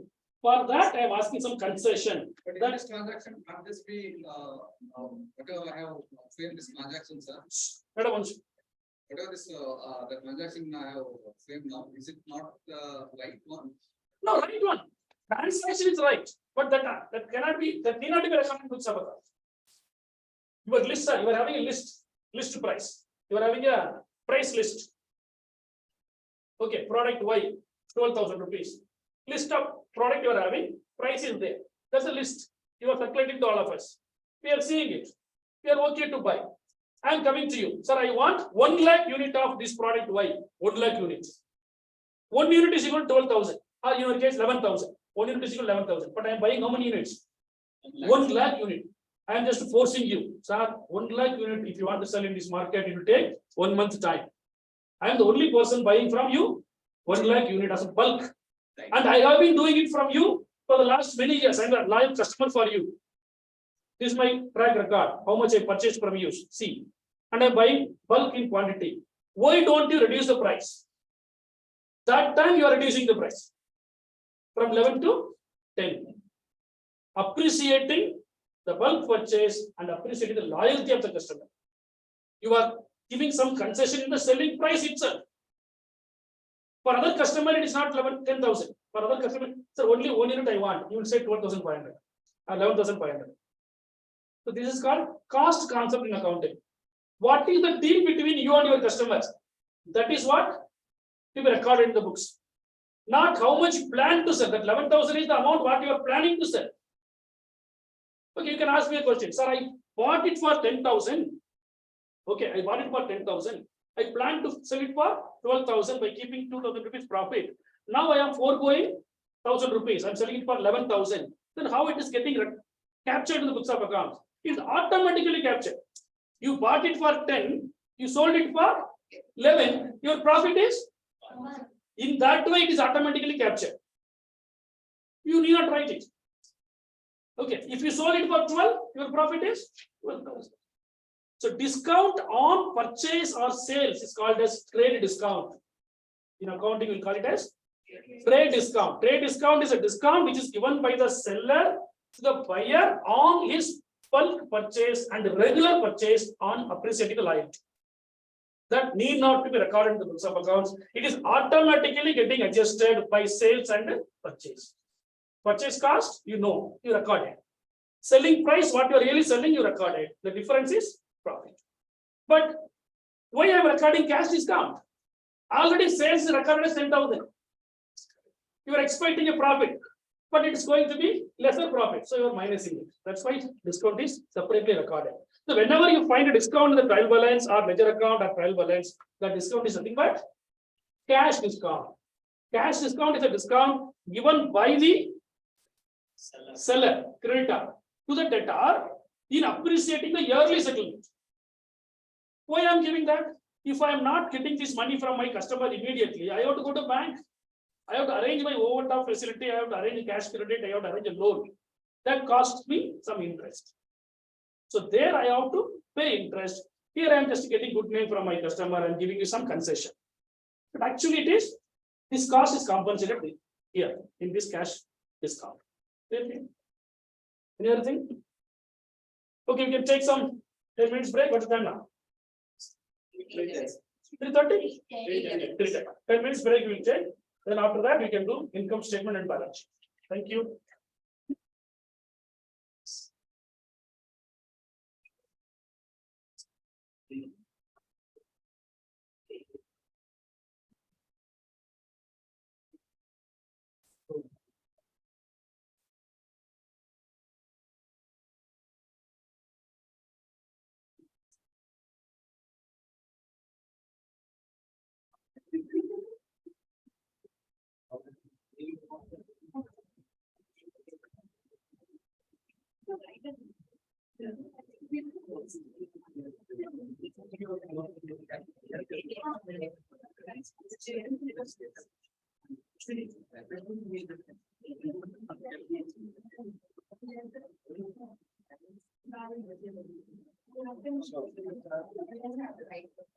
Right, absolutely.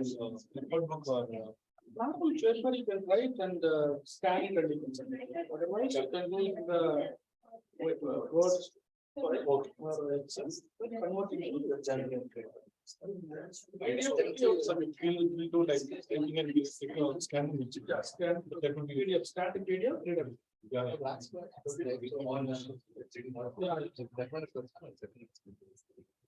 Both are same now. So second has. So like in that assignment question.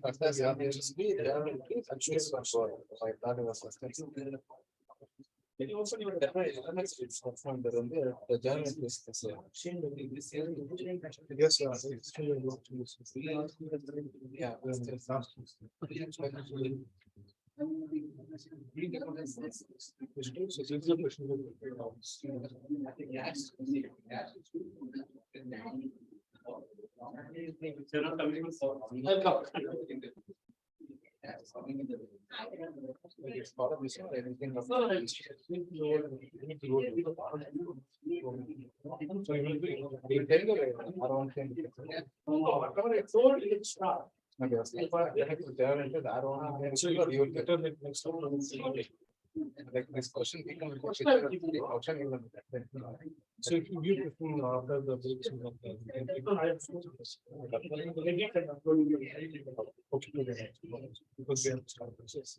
but the other question you can do now. For the insert one something. Okay. Capture information like that. But we can start with there will be in one transaction on general. either journal or balance. You cannot for one. For one. Balance.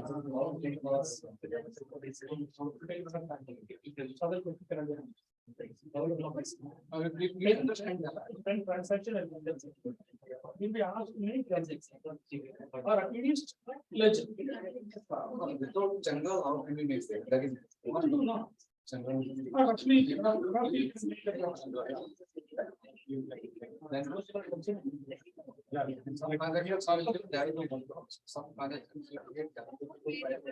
no, like this. Now I told one friend Like that. Yeah. Incomplete trial balance, wrong trial balance.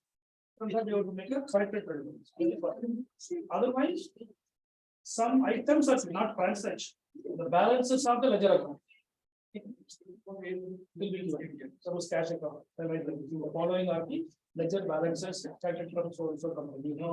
Cash account shows the balance of 20,000. Capital account 40,000. Like a list of balances will be given. So you have to take that and you have to fill the trial balance accordingly. Whether it is that is possible. We cannot tell you to make journal, ledger, then trial. That is happening in the online. That is possible. That much long process. Then we hold one transaction. We yeah. complete our.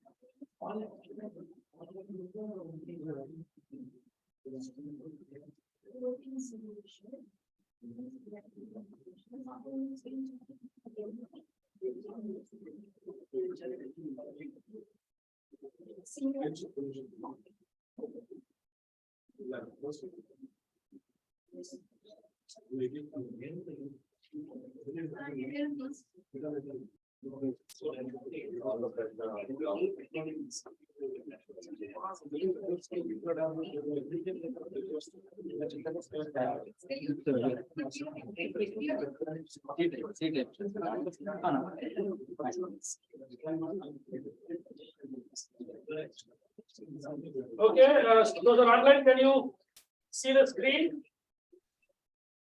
Yes, sir. Yeah, financial statement of company. Yeah.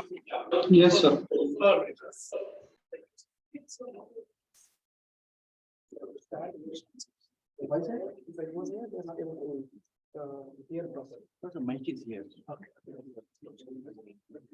Okay, all right. So the next component is preparation of financial statements, which is very important and the output of financial accounting. Okay, the result of financial accounting is just this statement only. Still anybody is awake? Before the break, so many were there. Accounting effect is there. Someone left. All right.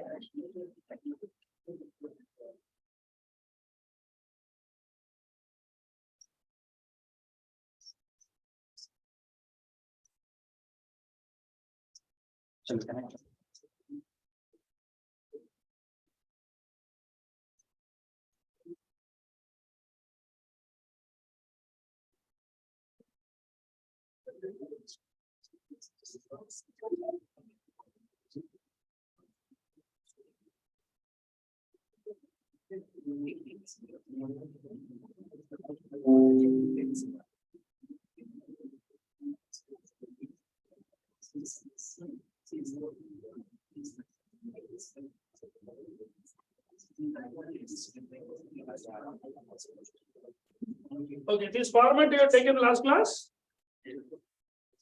If not, you have write down now. Listen first, we'll write after 2-3 minutes.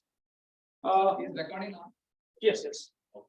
We have just discussed about the internal recording parts in the previous classes. Okay, how journal is prepared, how ledger can be prepared, then how do you prepare trial balance? What is the purpose of trial balance?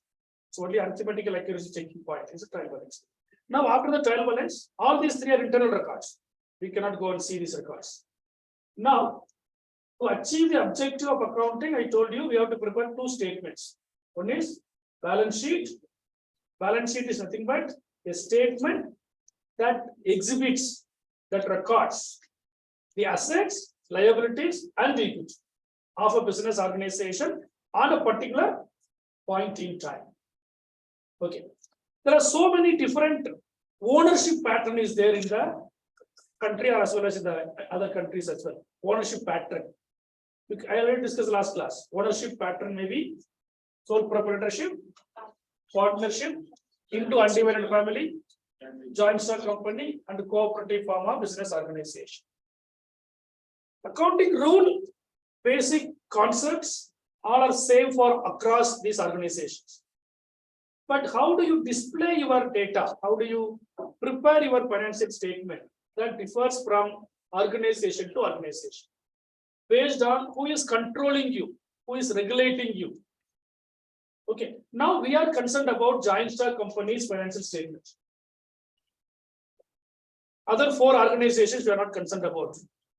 Companies only having lot of share in the market, lot of power. I mean, the money given by the shareholders that are used by the companies needs to be properly accounted. If my business, I only contribute money.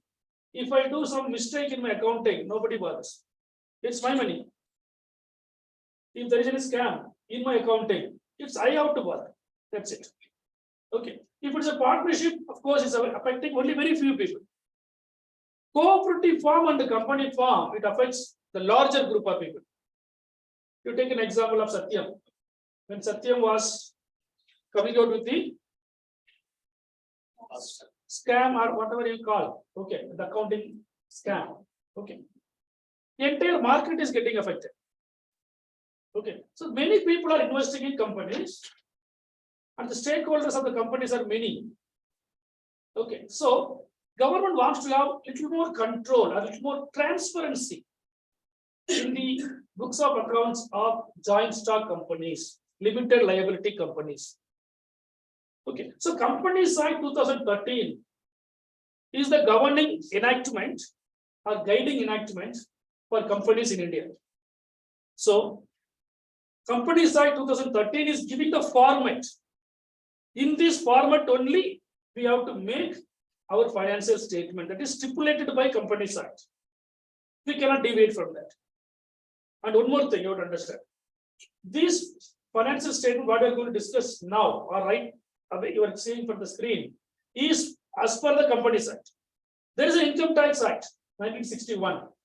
That does not accept the profit or loss what you are deriving from this statement. This is purely based on accounting. Accounting, by and large, whatever the rule we have, based on that, we take this profit and loss account and income, balance sheet, only format according to Companies Act. how to display current companies act. All rules are based on basic accounting rules. Here and there, Companies Act will tell some guidelines. Okay, but Income Tax Act does not accept this as your profit. Income Tax Act wants you to prepare the same profit and loss account based on Income Tax Act. That's called tax accounting. We are not studying about that. Make it very clear. This is called book profit. What we are going to get in this statement is called book profit. Book profit means according to books of accounts, according to accounting book, what is the profit? That profit cannot be taken just like that as a guiding element for your corporate tax, income tax. There may be some plus minus. Simple example, depreciation on various assets. Okay, we have some standards, accounting standards are there. We follow that. Okay, some of the assets may have larger depreciation or lesser depreciation. Income Tax Act will tell how much percentage of depreciation to be charged on a particular asset. But here you might have followed Indian accounting standard, IND-AS, Indian accounting standard you might have followed. So there may be a difference. Okay, only not a bigger difference. We are trying to minimize the differences over a period of time, but still there's a difference. So please keep in mind 2 points. Format is only this format you have to follow. I'm telling only for those BBA, BCom, or so-called accounting students. Okay, please don't do what you have done in your BBA for this format. Many we see, I'll give right away 0. Just now last week I finished your seniors evaluation. Many people, this question is compulsory. One question will be there definitely. It's a non-secret. One question from balance sheet and one question, same question, balance sheet and income statement will definitely be there. 15 mark. You take it from me. Compulsory. That question you already know. BBA, BCom, or full, whatever it is. You know some format. That format is only for sole trading companies, sole trading organization. If it is a joint stock company, you have to follow only this format. Look at this. It's a format. T format you might have followed. T. One side assets, one side liabilities and equities. That is scrapped for companies. Scrapped. If you do that, I'll just put it cross mark 0. Even if it is done everything correct. So I am very much right. Timing, everything is correct, but you are coming on holiday to the college. So 8:30 is the college time. I came 8:30 only, but the day is a holiday. It's waste. You are following the time, but not the calendar. Okay, so please, this is a warning instruction. Then now we'll see the format. Now we'll do accordingly. Before that, we have a trial balance with us. Yes, sir. Sorry, yeah. You just mentioned about 2 different sheets, right? Two different? Taxation, it's a different one we need to follow. Whenever for a shareholders, they share their balance sheet. That is this. That's correct. The gross profit and the net profit, the difference of the tax what they derive using the other format. No. See, there is no gross profit here. Usually they share. Only net profit. Have you seen any company showing you gross profit? Net profit. Net profit will be there. Gross profit won't be there at all. Net profit will be there, minus tax will be there. Okay. The tax is according to the, yeah, here they are just minusing from that. It is only for shareholder. This statement is for shareholder and to filing in the stock exchanges. This statement cannot be as it is accepted by income tax department. That's only point. Okay, right. Now we have a trial balance with us. For this exercise, we should have a trial balance with us. And there are some items called as adjustments. In accounting, we call them as adjustments. Some raw items, raw transactions, which have not been entered anywhere in the books of accounts so far, or that need some kind of changes or adjustments. Say, for example, you bought 1 lakh units of goods, you sold only 18,000 units of goods. The remaining 20,000 units of goods are there in the store or in the godown.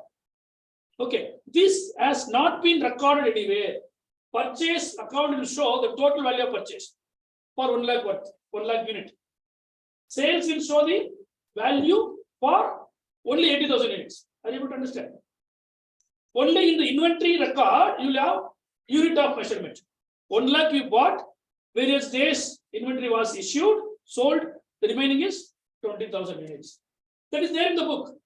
but that need to be brought into the books of accounts while preparing the balance sheet as well as the profit and loss account. So that closing stock of 20,000 units is called as one of the adjustments. Another one example. You may have one building, land and building. You bought 10 years ago for 1 crore. Okay, how much value it is reducing year by year is called a depreciation. Okay, it is not a transaction. You are not going and buying anything from anybody, or you are not selling anything to anybody. It is assumed that, or it is taken that the value of fixed asset, what was in the beginning, will reduce at the end of the year. How much it is reduced? It is you to calculate and you to incorporate in the final stage. We are not doing it in a daily basis. Okay, opening balance 1 crore, closing balance maybe 95 lakhs. 5 lakh is the depreciation. How do I find out? They will be giving in the adjustment. Depreciate land and building at the rate of 5%. Land and building original value is 1 crore, that will be there in the trial balance. Asset no trial balance, debit side will be there. You have to calculate 5%, that is 5 lakhs. You have to consider that as a loss or expense. Correct? The next year, I mean the first year closing day, what's the value of building now? 95 lakhs. So in the balance sheet, you have to write under the non-current asset 95 lakhs. So these are all called as adjustments. Suppose wage, you paid 9,000 rupees, but actually total 12 months wage is equal to 12,000 rupees, but you paid only 9,000. In wage account, how much wage you paid will be there. How much wage you are supposed to pay will not be there in the wage account. That will be in the contract. So that you need to bring as an adjustment. So for us academic, what they will do is they will give you trial balance. They will give you all these details. We cannot go and search all these details. Real life, it is you to do. You have to capture. But in academics, what we will do, we will assume some transactions and we give to you. Example of closing stock, depreciation, outstanding wages. Suppose interest. You earned interest, but you did not receive. State Bank of India were keeping a deposit of 1 lakh rupee. 3 months over. You started deposit only on 1st January 2022. You are closing your books of accounts on 31st March 2022. 3 months, your money was with State Bank of India.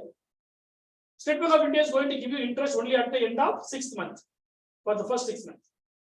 Up to 3 months, it is not giving you interest, but you earned interest. You not received. So it's another adjustment. In interest earned, but not received. It's an income, accrual income. You have to take it in the P&L account and you have to show this as an asset in the balance sheet. Likewise, there are some transactions. We will discuss one by one. Okay, so adjustments will be there, some 5 items. Balance sheet will be there for you. Sorry, trial balance will be there for you. Combining these two, we have to make 2 statements. One statement is balance sheet, another statement is profit and loss account. Look at the format of profit and loss account. Write down this format. Only this format you have to make. Again, I'm telling you, only in this format. It's very simple. Compared to your BBA, T form of accounting, it is only plus minus. There is no debit credit used here. Look at this. Revenue from operation. Simple logic. Profit is equal to revenue minus. Profit is equal to revenue minus expenditure. Look at this. Revenue from operation. Don't write the values. Write the format. Format of profit and loss account. Format of profit and loss account. Under that, statement of profit and loss for the year ended 31st March 2022 or any year of that. Okay. You have to understand. Only simple logic of this format. This is given in the 3rd schedule of the Companies Act. We have to follow only this if your business is in the name of company. Okay. 3 columns are there. Particulars, note number, amount. Particulars, note number, amount. What is note number here? How I get that amount of 700 in this example, revenue from operation? There should be workings. It's called working note in academics. Working note. I have to explain how I got that 700 rupees from trial balance. In trial balance itself 700 is there, no problem explaining. In trial balance some 800 is there. You are doing some plus minus. How you done? Why you done? That need to be told in a small note. That note is called note number. You have to number the note. Note 1 starts from balance sheet. Actually speaking, balance sheet is the first statement. The explanation of the difference between equity beginning and liability beginning and the asset end is going to be explained by profit and loss account. How much profit you earned, how much equity has been increased from the last 1 year, that is being explained in P&L account normally. But normally what we can do, we'll do P&L account first, then we'll come to balance sheet. Okay, so write it, particulars, note number, amount. In particulars column, Roman letter 1, revenue from operation. What you will write here, revenue from operation? Sales. Sales. Okay, sale of goods, sale of inventory, sale of anything of your merchandise. Okay, normally your finished goods or you are buying and selling, both are possible. You are manufacturing and selling finished goods. You are buying just and selling merchandise, stock in trade. Okay. If there is any purchase return, you have to minus it. Suppose purchase return is there, you have to minus that. You need to show in the note. Okay. Don't write the note number there. Just leave it. It depends on the question. The note number will change. Normally, note number 1 starts from balance sheet first item. Okay. What is the last item of the balance sheet note number? The next number will be the first number for revenue from operation. Suppose 10 notes are there for balance sheet, means revenue from operation will be 11th note number. Okay, you write everything full note. Last you give a number from balance sheet onwards. That's all. Okay. So now point number 2 is other income. What is other income? Other than sales income, everything is other income. Other income. Okay. If you take these two together, that is called total income or total revenue. Okay. 1 and 2 added together, total revenue. Fourth one, expenses. We already discussed income minus expenditure is equal to profit. Now I captured all the income in the name of 2. Operational income, other income. I captured total minus expenses. Fourth one is expenses. Under expenses, we have some columns. We have some categories. We have some group of expenditure. We are not mentioning all the expenditure together. We are making group. First expenditure is purchase of stock in trade. Purchase of stock in trade. It's not containing fully here. Purchase of stock in trade. Yeah. Purchase of stock in trade. Don't write it. Cost of materials consumed. Don't write purchase of materials. Write it cost of materials consumed. Cost of materials consumed. The other day we checked in the Tata Motors. We did not write that. Huh? We did not write. I think I explained that. Okay, you have that with you in the group. It is shared, no? Tata Motors balance sheet was shared in the group. Downloaded. We did not share it. Anybody is having it? Please read it now. That is the practical one. We can take that. Revenue from operation plus other income is equal to total income minus expenditure. Okay. Now, anybody is having the Tata Motors one with you? Yeah. Can you please read it? P&L account. Profit and loss account. Expenses under that point number 1. Okay. Wait for a second. He's going to read it. Anybody? Tata Motors.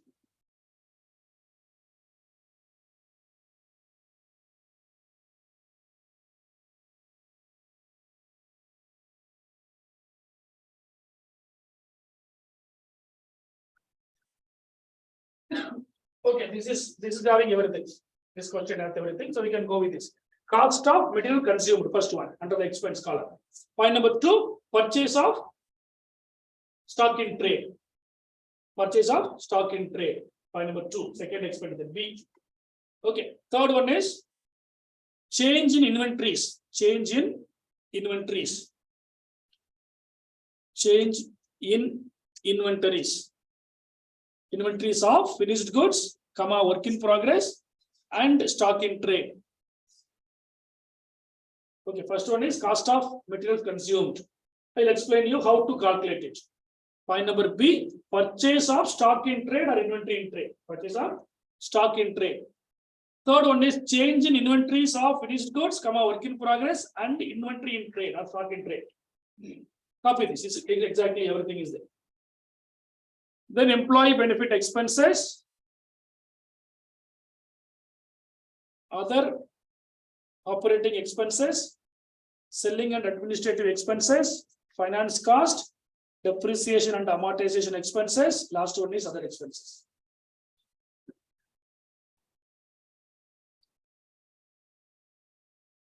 Okay, if you take the total of all these expenditure, that's called total expenditure, total expenses.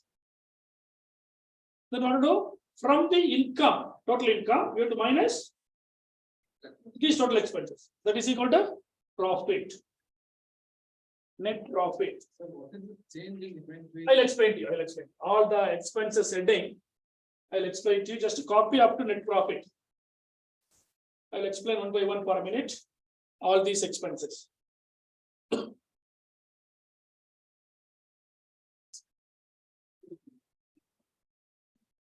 you written up to net profit, total expenses? Next line is net profit or profit before tax. So one second. This captures everything. Please write down this. Revenue from operation, other income is equal to total income. Expenses, under expenses we have 1, 2, 3, 4, 5, 6, 7, 8, 9 items. So, Yeah. PDF can be downloaded from which website inside? No, it is there in the LMS. This is in LMS.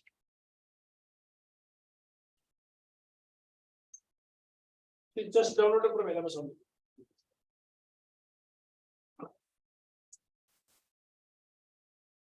See, simple one.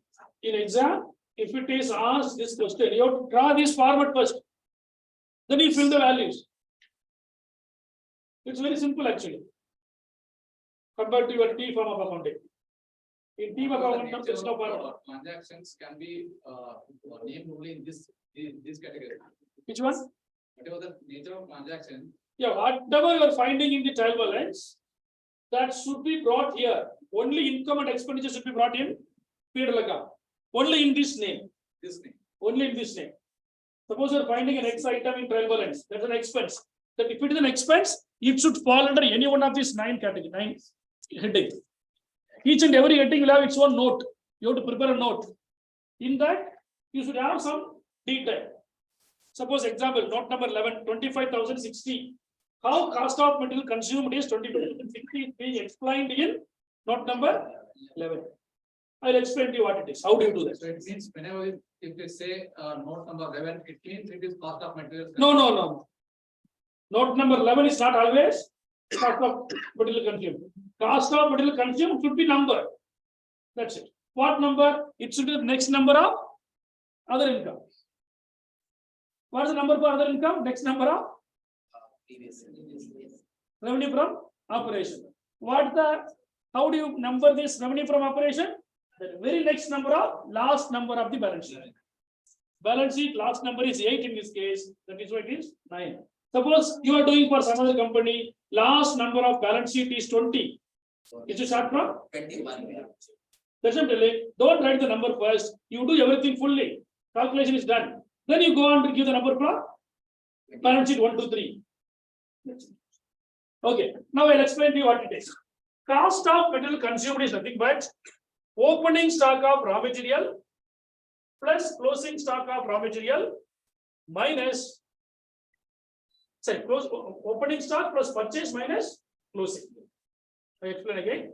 Opening stock of raw material plus net purchase of raw material minus closing stock of raw material. Look at this note number 11. They are given note number 11 now. You can see here. Look at it. Opening inventory plus purchase minus closing. How do I know this? Opening inventory will be there in the trial balance. Purchase also will be there in the trial balance. Closing inventory will be there in the adjustment. Inventory in the trial balance means it's opening inventory. Purchase trial balance. Only inventory, please understand. It's only inventory. Materials consumed. It is only for manufacturing companies. If your company is not a manufacturing company, this item will be zero. You don't consume any, you're not manufacturing. Then why it is given for that's all. Some company may have manufacturing process. For them, it will come. If you're a purely trading company, this will be zero. But you would write this for. Next. Is it understandable? Okay. Next. Purchase of inventory in trade, purchase of stock in trade. This will come only for trading companies. They buy material, they sell it without processing. They buy some output, they sell the same output to. So this is called purchase of stock in trade. Okay. Next one, changes in inventory. What is changes in inventory? Except raw material, all opening, closing, the difference.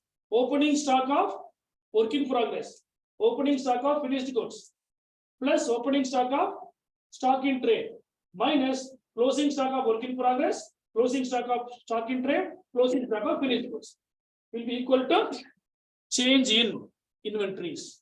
It may be negative or sometimes. The question is negative. How it is negative? Opening is 5,000, closing is 7,000. Difference is minus 2,000. So this can be negative. Okay. So I repeat again. Raw material is consumed here. Raw material is taken here. Here it is stock in trade. You are buying something and selling that much. Okay. This is nothing but the opening of all items except raw material, minus closing of all inventories except raw material, will be equal to change in inventories. Okay. Next. The employee benefit expense. All expenses what you are spending for employees. Example, copy tea. Look at this 14th. Look at this example. Wages and salaries, bonus to employees. Okay, all those things.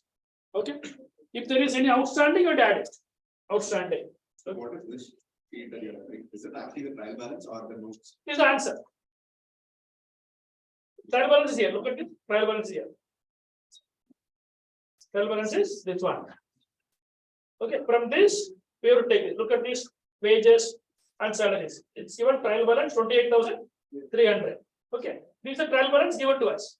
Okay. From this, we are making that statement, balance sheet and the P&L account. By referring this, we are going and making a note. Okay. Look at this again. Previously, what we discussed. We discussed about transfer fee. Look at this. Other income. Look at the other income. Point number 2. Other income. Other income. Where is other income?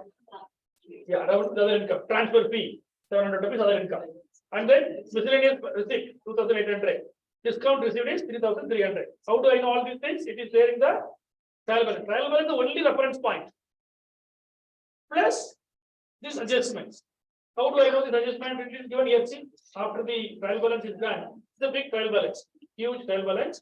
After the trial balance, we are given with some item. Look at it. These are all from this. From this, it's called adjustment. Okay, it's called adjustment. Look at the trial balance. It is tallied here. Stop there. Before you start the question, you have to check the total. The trial balance debit side. Look at this. These are all debit side, no? Debit side items. Okay. You have to total this in the question paper, and you have to total this also in the credit side in the question paper, and you make sure that this total is correct. If this total is not matching with each other, then your balance sheet will not tally. Okay. If it is matching, if it is not tallying, it's of your mistake. You can refer. You can recheck it. If it itself is not matching, you can write it there. It is not matching. That's a same difference should be there. Same amount of difference. It won't be happening, but if it is correct. Is it clear, sir? So trial balance we are referring, and we are making the P&L account and balance sheet. Okay, next item in the expense column.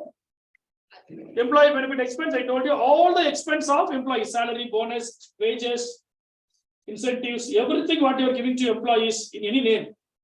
So that should come under employee benefit expenses. Next, other operating expenses. What is other operating expenses? Any expenditure that are relating to your operation. What's the number here? Sorry, sir. Other operating expenses 15. Rent and rates coal and firewood, laundry expense, carriage and foliage, and then repair. All these things are other operating expenses, not connected to exactly operating expenditure. It's an expenditure of company. Training and development expenses of the company. Everything, yes, yes. Not all the amount. Look at this training and development, employee benefit. Okay, R&D, other expenses, but not all the amount. R&D will be capitalized. You are doing R&D by spending 2 crore rupees. All the 2 crore you cannot bring it here, other expense. If you do that, you will get loss. R&D is not for 1 year. R&D is going for many months. The benefit of R&D is going to be received by the company for many more years. So it's a capital expenditure actually. We'll call it as a capital work in progress or R&D in progress.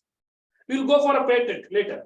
If you do R&D, if you invent anything, you'll go for a patent. So that it becomes capital asset.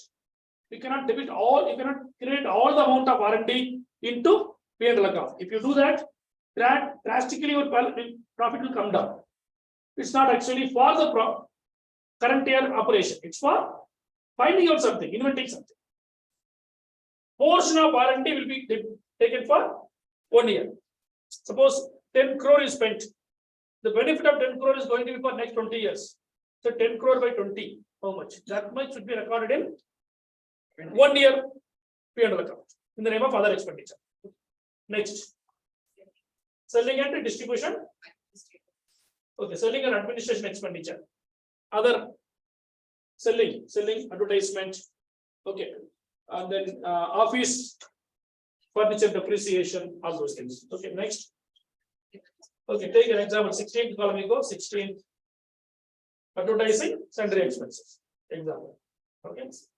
Next one is depreciation and amortization expenses. Depreciation means reduction in the value of asset. How much percentage of fixed asset is going to be reduced? That you can check it here. Look at the trial balance. In trial balance, any fixed asset they are giving you. Fixed asset. Yeah, freehold land is there. Furniture and fittings are there. On this, they might have given you some note on depreciation. Look at this. Depreciation, they are giving you furniture and fittings should be charged at 5% per annum. Land and building should be charged at 2% per annum. Land cannot be depreciated. It's not land. Land and building. Yeah. But when we Is it land or land and building? Land cannot be depreciated. I agree with you. But is it land? both are here. Huh? There is 30-40 site. He built only on 1,000 square feet. Land and building. Well, he is 2 crore. Will attract depreciation or not? 30-40 site allowed is there. That is land. In 30-40 site, you construct only 1,000 square feet. It's called land and building. Land and building. Yes, sir. So, now I have constructed a apartment. Okay. Congratulations. Currently, it was a grow, for example. So now after 10 years. So the grow will be again jump to some higher values because the land is getting appreciated. Sure. Though I have the physical building, I may depreciate the building, but again the value of the land goes up there. Yeah. How do we calculate it this case? Yeah. If you don't want to calculate, don't calculate. I want to calculate, but I don't know. 1 second. It is an expenditure you are showing here. If you show us an expenditure, your profit will if your expenditure is more, profit will be less. No, inverse proportion. Expenditure with profit. It will less no. If it is reducing, what's the benefit for you? You can pay less tax. If Government of India through Income Tax Act is telling you to charge depreciation on land and building, we have to be really happy. That in this situation, for standing you have to pay standing tax, for sitting you have to pay sitting tax, for running you have to pay running tax. So many taxes are there. But government is telling, please minus depreciation from your income to find out the profit. On that profit, you pay tax. We are happy. So you have to be really happy. I agree with you, accounting point of view or practical point of view, land can never be depreciated. Land value is always appreciating. Okay, but building, land and building, if you take land and building together, 1 crore you are buying a land and building. definitely the value is going to be reduced. For a factory like company like you are like your own individual practice. I am buying this apartment for 80 lakhs. After 10 years, it may be 88 lakhs or 90 lakhs. After a certain period of time, it is going to depreciate again. I mean, decline again. Apartment concept like that. 10 years will increase. After that, will reduce. Only land value will increase. Building value is zero or scrap. Okay. So in that manner, factory building should be depreciated. Maybe the floor, the wall, many things are there. So it's difficult. Look at the percentage only by percentage. That is a bigger argument for the depreciation on what asset. If Income Tax Act is telling you to do, we can do it. Same concept for any other asset. Bottle is there. So Coke company, the water bottle, I mean the beverage bottles. Okay. Something is use and throw. Something is reusable. Okay, the bottle, glass bottles are reusable. What depreciation you can make for that? We have a percentage on that. How many times you can reuse it? What's the value? The simple point is depreciation to be minus from asset value and it should be shown under the expense side of the P&L account. How much is there? Okay. If land is separate and the building is separate, if you charge land some percentage of depreciation, that's wrong. That is completely wrong. Okay. Right. So 5% on furniture, how much? Furniture is how much? 86,300. On this 86,300, 5% how much, sir? Yeah. Can you tell me? How much? Nobody calculating? 4,315. Okay. On building it is 2%. 2% on 8,50,000 is equal to 17,000. So total is equal to 21,315. This 21,315 is taken to the income statement under the heading of depreciation and amortization. Same amount should be minus from the concerned asset in the balance sheet. Look at the balance sheet. Look at the balance sheet. Yeah. Balance sheet. Where is non-current asset? Is it not non-current asset? Yeah. Non-current asset. Under this tangible asset, if you go here, this is PPE. Okay. Under this, the sixth column, note number 6, they'll explain how this. Look at this. Land and building was 8,50,000. Depreciation is 17,000 minus. Furniture was 86,300. Depreciation at the rate of 5%. That is equal to 4,315 minus from the original value. The remaining is 81,985 for furniture. 8.33 lakhs for land and building. The total value is 9,14,985. This should be recorded in balance sheet under column called long-term assets. Okay. Next one. What is the next item in the file balance? Format. Other expenses. All other expenses except all those things what we discussed so far. Okay. And then finance cost. What is finance cost? Finance cost is, what is it? Any interest you are paying, yeah, any interest you are paying to bank loan or debenture interest, if it is there in the trial balance, that you have to bring it. Okay. Why it will not come under other expenses? Yeah, we have to show separately the finance cost. Finance cost is an important cost. We'll study in the next semester in corporate finance, whether it is advisable to borrow loan and do business, or it is advisable to do business on your own money. Okay, how much you are really paying interest? Investors should understand. If you're keeping it in the other expense, it's clubbed in the some other expenses. It's a very important policy decision of a company whether to have loan or not to have loan. If you're having loan, how much percentage of your total capital is represented by loan? If it is so, what is the rate of interest you're paying for that loan? So it is very, very important point that investors should understand. That is why it is given separately.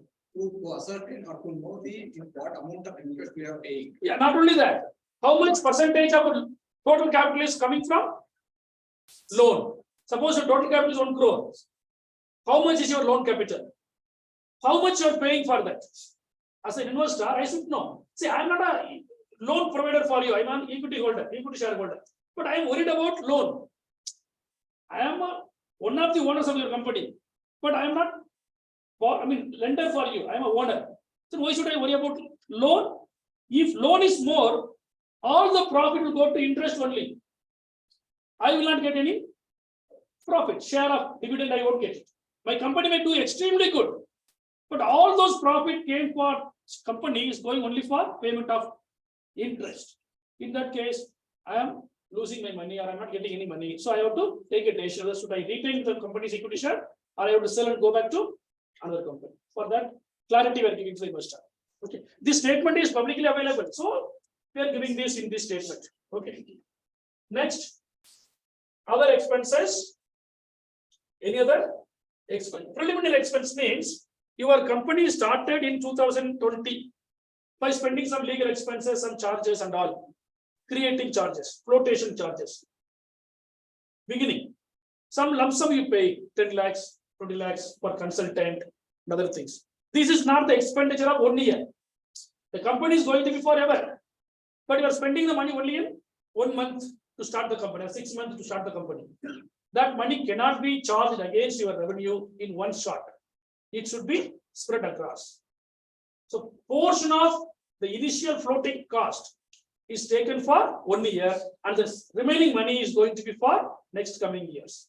Up to that time, it is going to be in the balance sheet under the asset. Suppose you're spending 2 lakhs. Okay, you decided to apportion this expenditure for 10 years. Every year, 20,000 you have to write it in the P&L account under the other expense column. First year, 1,80,000 you have to write it in the balance sheet.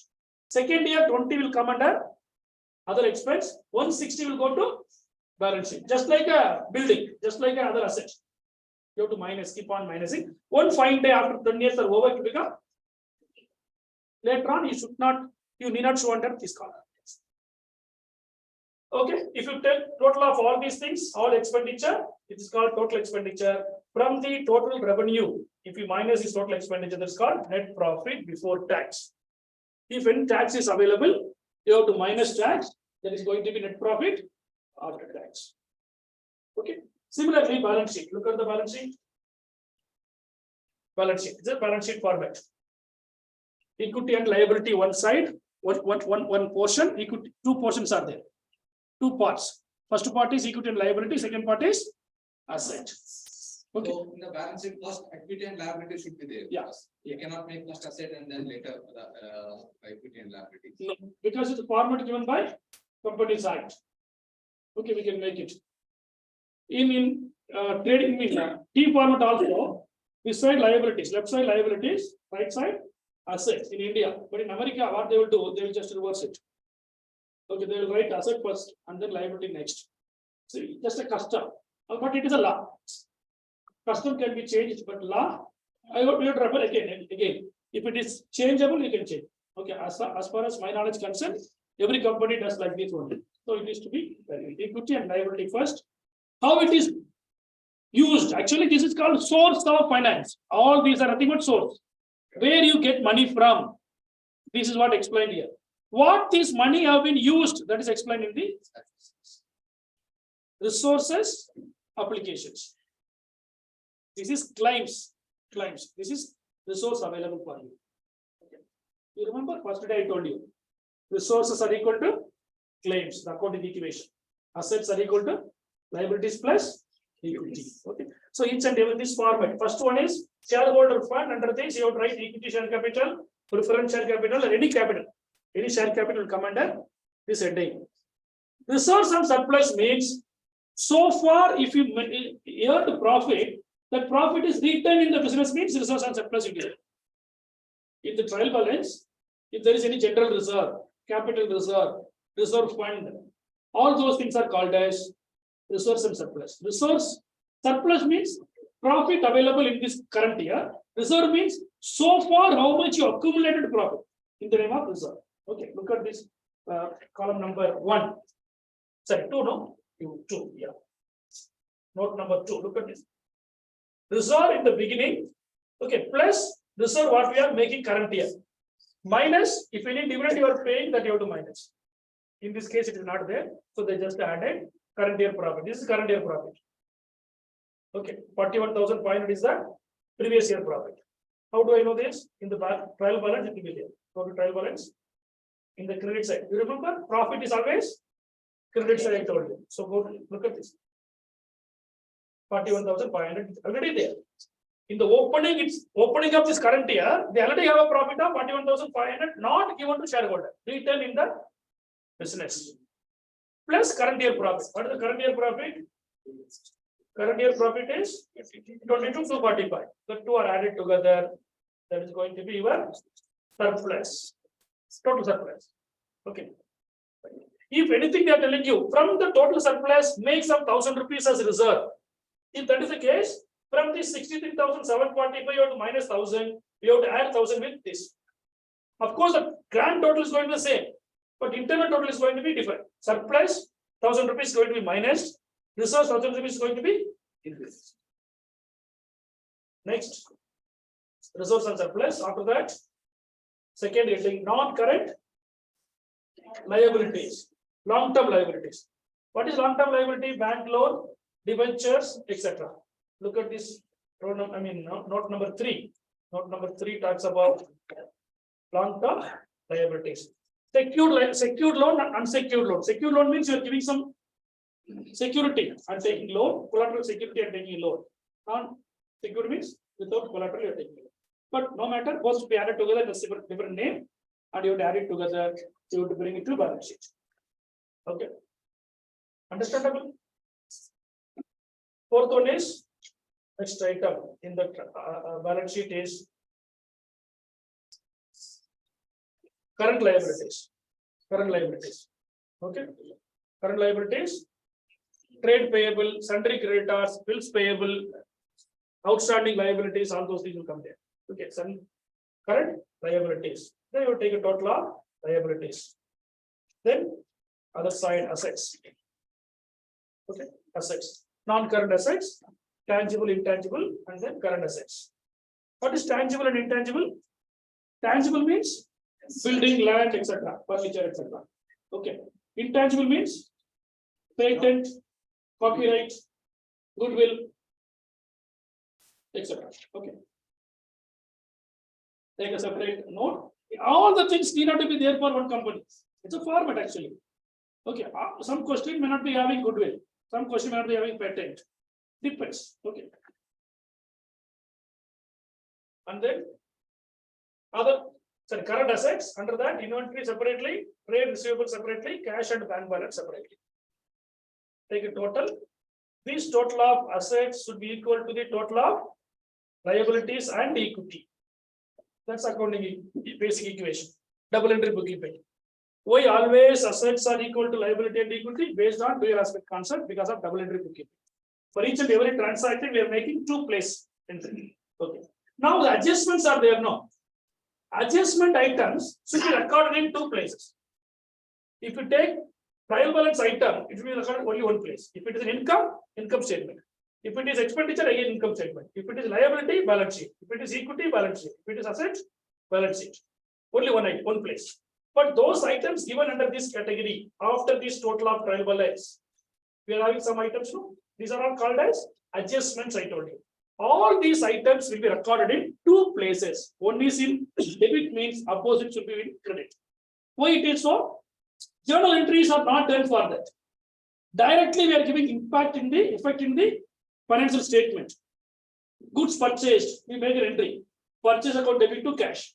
Two we are writing, But for these transactions, we are not making journal entry. We are not making ledger. We are not bringing it to the trial balance. Directly we are bringing it to either balance sheet or profit and loss account. If it is so, the dual aspect should be completed. Otherwise, you are not doing the double entry bookkeeping. It won't tally. Okay, so what should I do? Two places. How it is two places? If one is in liability, other will be in assets. If one is in debit, other should be in credit. Liability is nothing but credit. Assets are nothing but debit. Okay, look at the example. Now I have a wage outstanding, how much? 1280. Adjustment. What should I do? What I will do? I will add with the wage in the expense category in the P&L account. Same 1280 I will show in the balance sheet under the current liabilities. Outstanding wages will be added with the concerned wages. How much wage in this question? Wage. What is the wage? Yeah. It is 28,300 paid already. Here it is given here, it is payable how much? 1,280. So these two need to be added. Go to the wage means employee benefit expense now. So go to employee benefit expense, you can see that. Employee benefit expense. Yeah, look at this wage 28,300 was there. We added the outstanding. So total of this is shown under the expense column of the P&L account. Same amount of this 1,280. It's only adjustment, 1,280 adjustment. It will be shown under the balance sheet. Balance sheet. Look at this balance sheet. Other current liabilities. Yeah, wage and salaries outstanding 1,280. You remember, you are able to make out? Two places it need to be recorded, otherwise don't tell. Okay, so much confusing? No. Don't worry about this many adjustments. These are full adjustments are there. Many adjustments are there. You know, our exam may be 5, 3, like that. Okay. But logic you should understand. Working out is not important. Logic. How it is read. You have to read the balance sheet. You have to understand the balance. Suppose a balance sheet is given to you, you should know what it is. Whether you are making it correctly or not, secondary. That's accountant job. Just we are learning that also. Why means to read that. Without knowing what is balance sheet, I cannot just read it and understand. That's why we're teaching you how to make a balance sheet also. How accountants will make a balance sheet also. Actually, your job starts after the balance sheet. Having a balance sheet, your job starts. Analysis, business analyst, equity analyst. Okay, all this analysis job is having much demand in the market. Equity market analysis. Okay, how do you read a company? How do you understand a company? Company cannot come and talk to you. How company will come and talk to you? Through balance sheet, through P&L account. What I am, it is saying you. You are reading it, then you are understanding what it is. Then you are telling to your client, this is what the company is. You take a decision whether to invest in this company or not. That's one side. Another side is the company itself wants to know what I am. For that also you will give suggestion. Your company is earning profit in the last year 20%, currently only 18%. For the reason? Analysis. So that's the next class. Analysis of financial statement. That's very important. But without knowing this data, what is there in the balance sheet, without knowing that name items in the balance sheet, we can't analyze it. Okay, that's why this is there for you. So I think balance sheet. Asset first, then they have mentioned equity. Okay, that's what I told you. I given a disclaimer last now. You remember when I was closing that discussion, I put a disclaimer because I also seen some companies they're putting assets first. Okay, so if format is this one. You can refer the Indian Companies Act 2013. Okay, schedule number 3. You can check it. If it is there, you can follow that. No problem. Or if they are giving any last one, it can be upside down or downside up. No problem. Means we can follow anything. But we follow in account. I mean academics. Liability, equity first, asset next. For exam also. Do not confuse. Okay. You can refer another company's balance sheet. Tata Motor is like that. Any other companies before we close it today? That's not a big deal. First one, second one. That's right. Last one, I just put a disclaimer also. If it is changeable, it will be recorded in the company's act itself. That's not a big problem. But you cannot change the internal items. You cannot change this. Suppose equity. First one is share capital. You cannot change that. So surplus and reserve, you put surplus, equity will put next. You cannot. You should not. That's 100% sure. You cannot do that. Internally, you cannot change it. Look at this. This should be first one. Whether this is coming here first or not, we'll discuss that little later after checking the another company's balance sheet. But if you decided to keep equity and liability either down or in the first, after that you should have first one capital only. After that only the logic part. It is called arrangement of assets and liabilities. We have two logic for that. One is liquidity base, another one is permanency base. Liquidity means what? Which is most liquid first. Cash in hand, cash at bank, slowly coming to land and building last. It's based on liquidity order. Another one is permanency order. Now it is in permanency order. What is most illiquid first?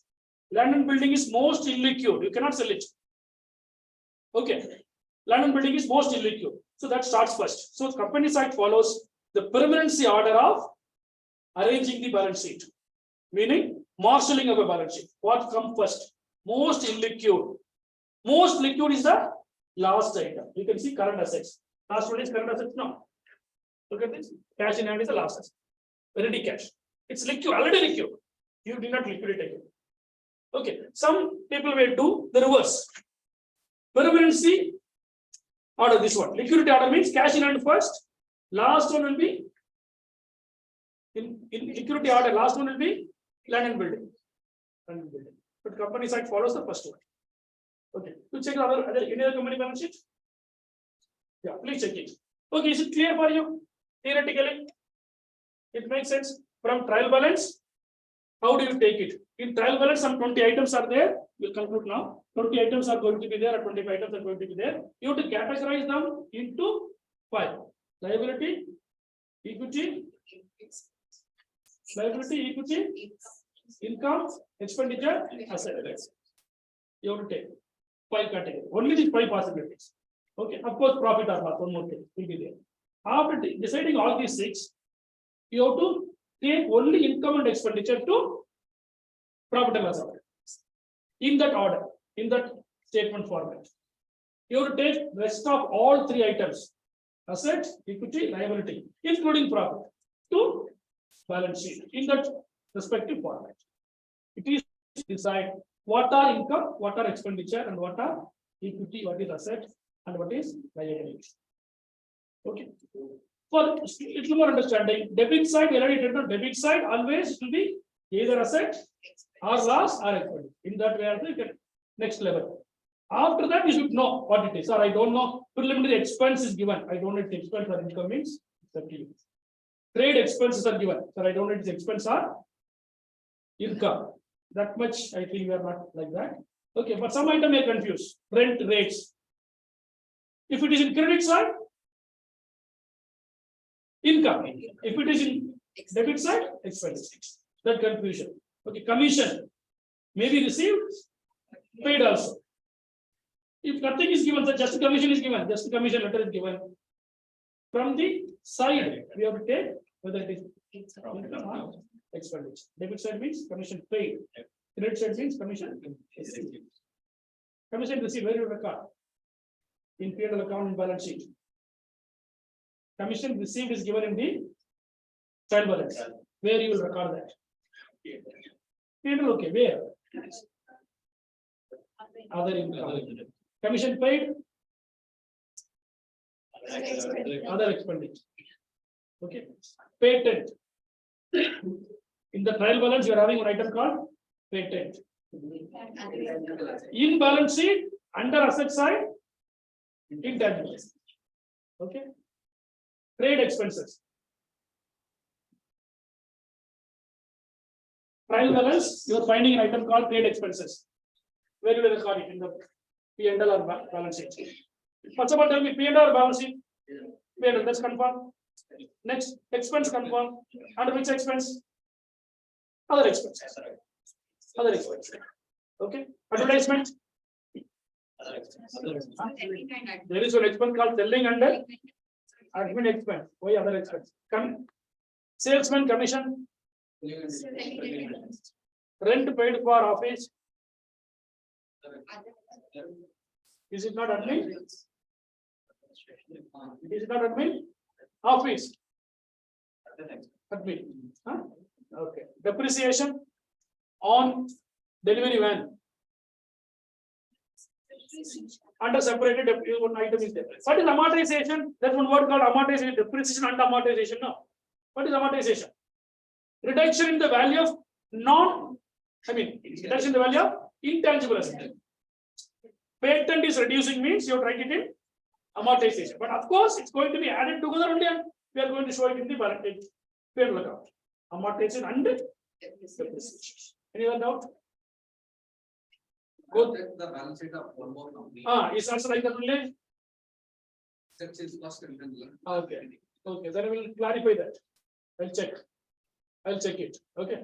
Is there any latest changes, or it's left to the company whether asset can be first, liability can be next? Okay. We are following like this only. It's a NCERT book. It is there like that only. I'll also check it. Okay. Let us clarify. But concept is clear. This is okay. Bringing there or bringing here. That's fine. I'll tell you in the next class. Will you spare with me another 5 minutes? Huh? There's a big confusion about your assignment. Assignment I already explained to you. What is uploaded, I'll check it. What is the problem there? I'll check it. But please understand, there are 2 assignments, 30 mark each. Not only for accounting for managers, but also for all the subjects. Listen clearly.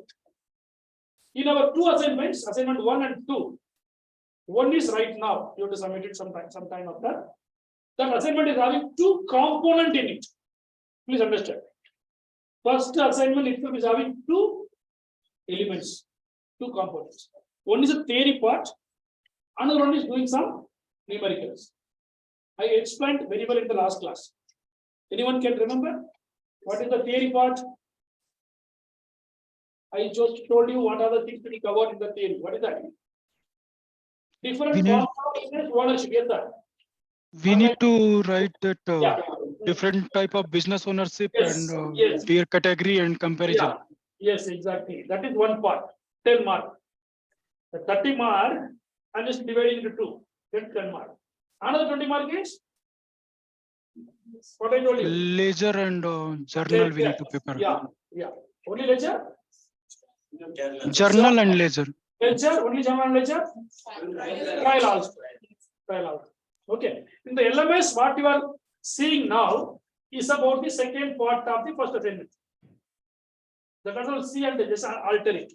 The first component, I will just bring it in that. I'll upload after modification by end of the day or tomorrow morning. But you don't stop, wait for that modification. You know what it is. First part, you start doing it. By this time, you would have done it. Actually, it's a very small part, very interesting, and it is very theoretical based. Okay, you would have studied this, you would have read, and you would have prepared it. If not, please start it now. Today onwards, you start it. Don't wait for the next class. Okay. The second part, I Professor? yeah, yes, sir. Could you please tell that once again? Assignment 1. Assignment 1 consists of 2 questions.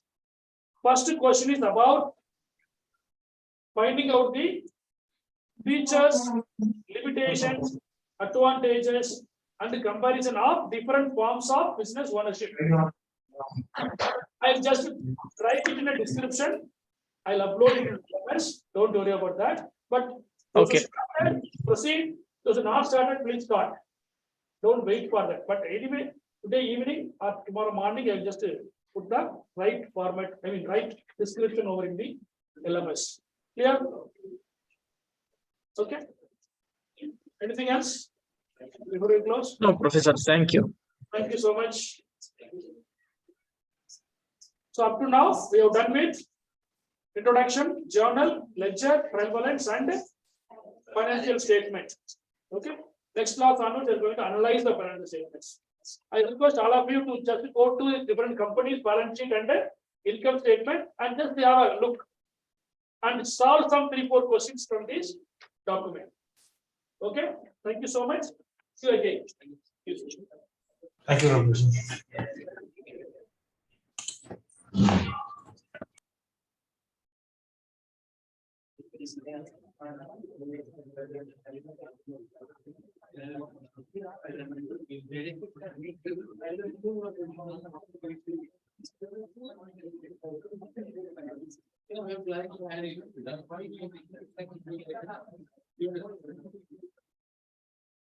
So thank you.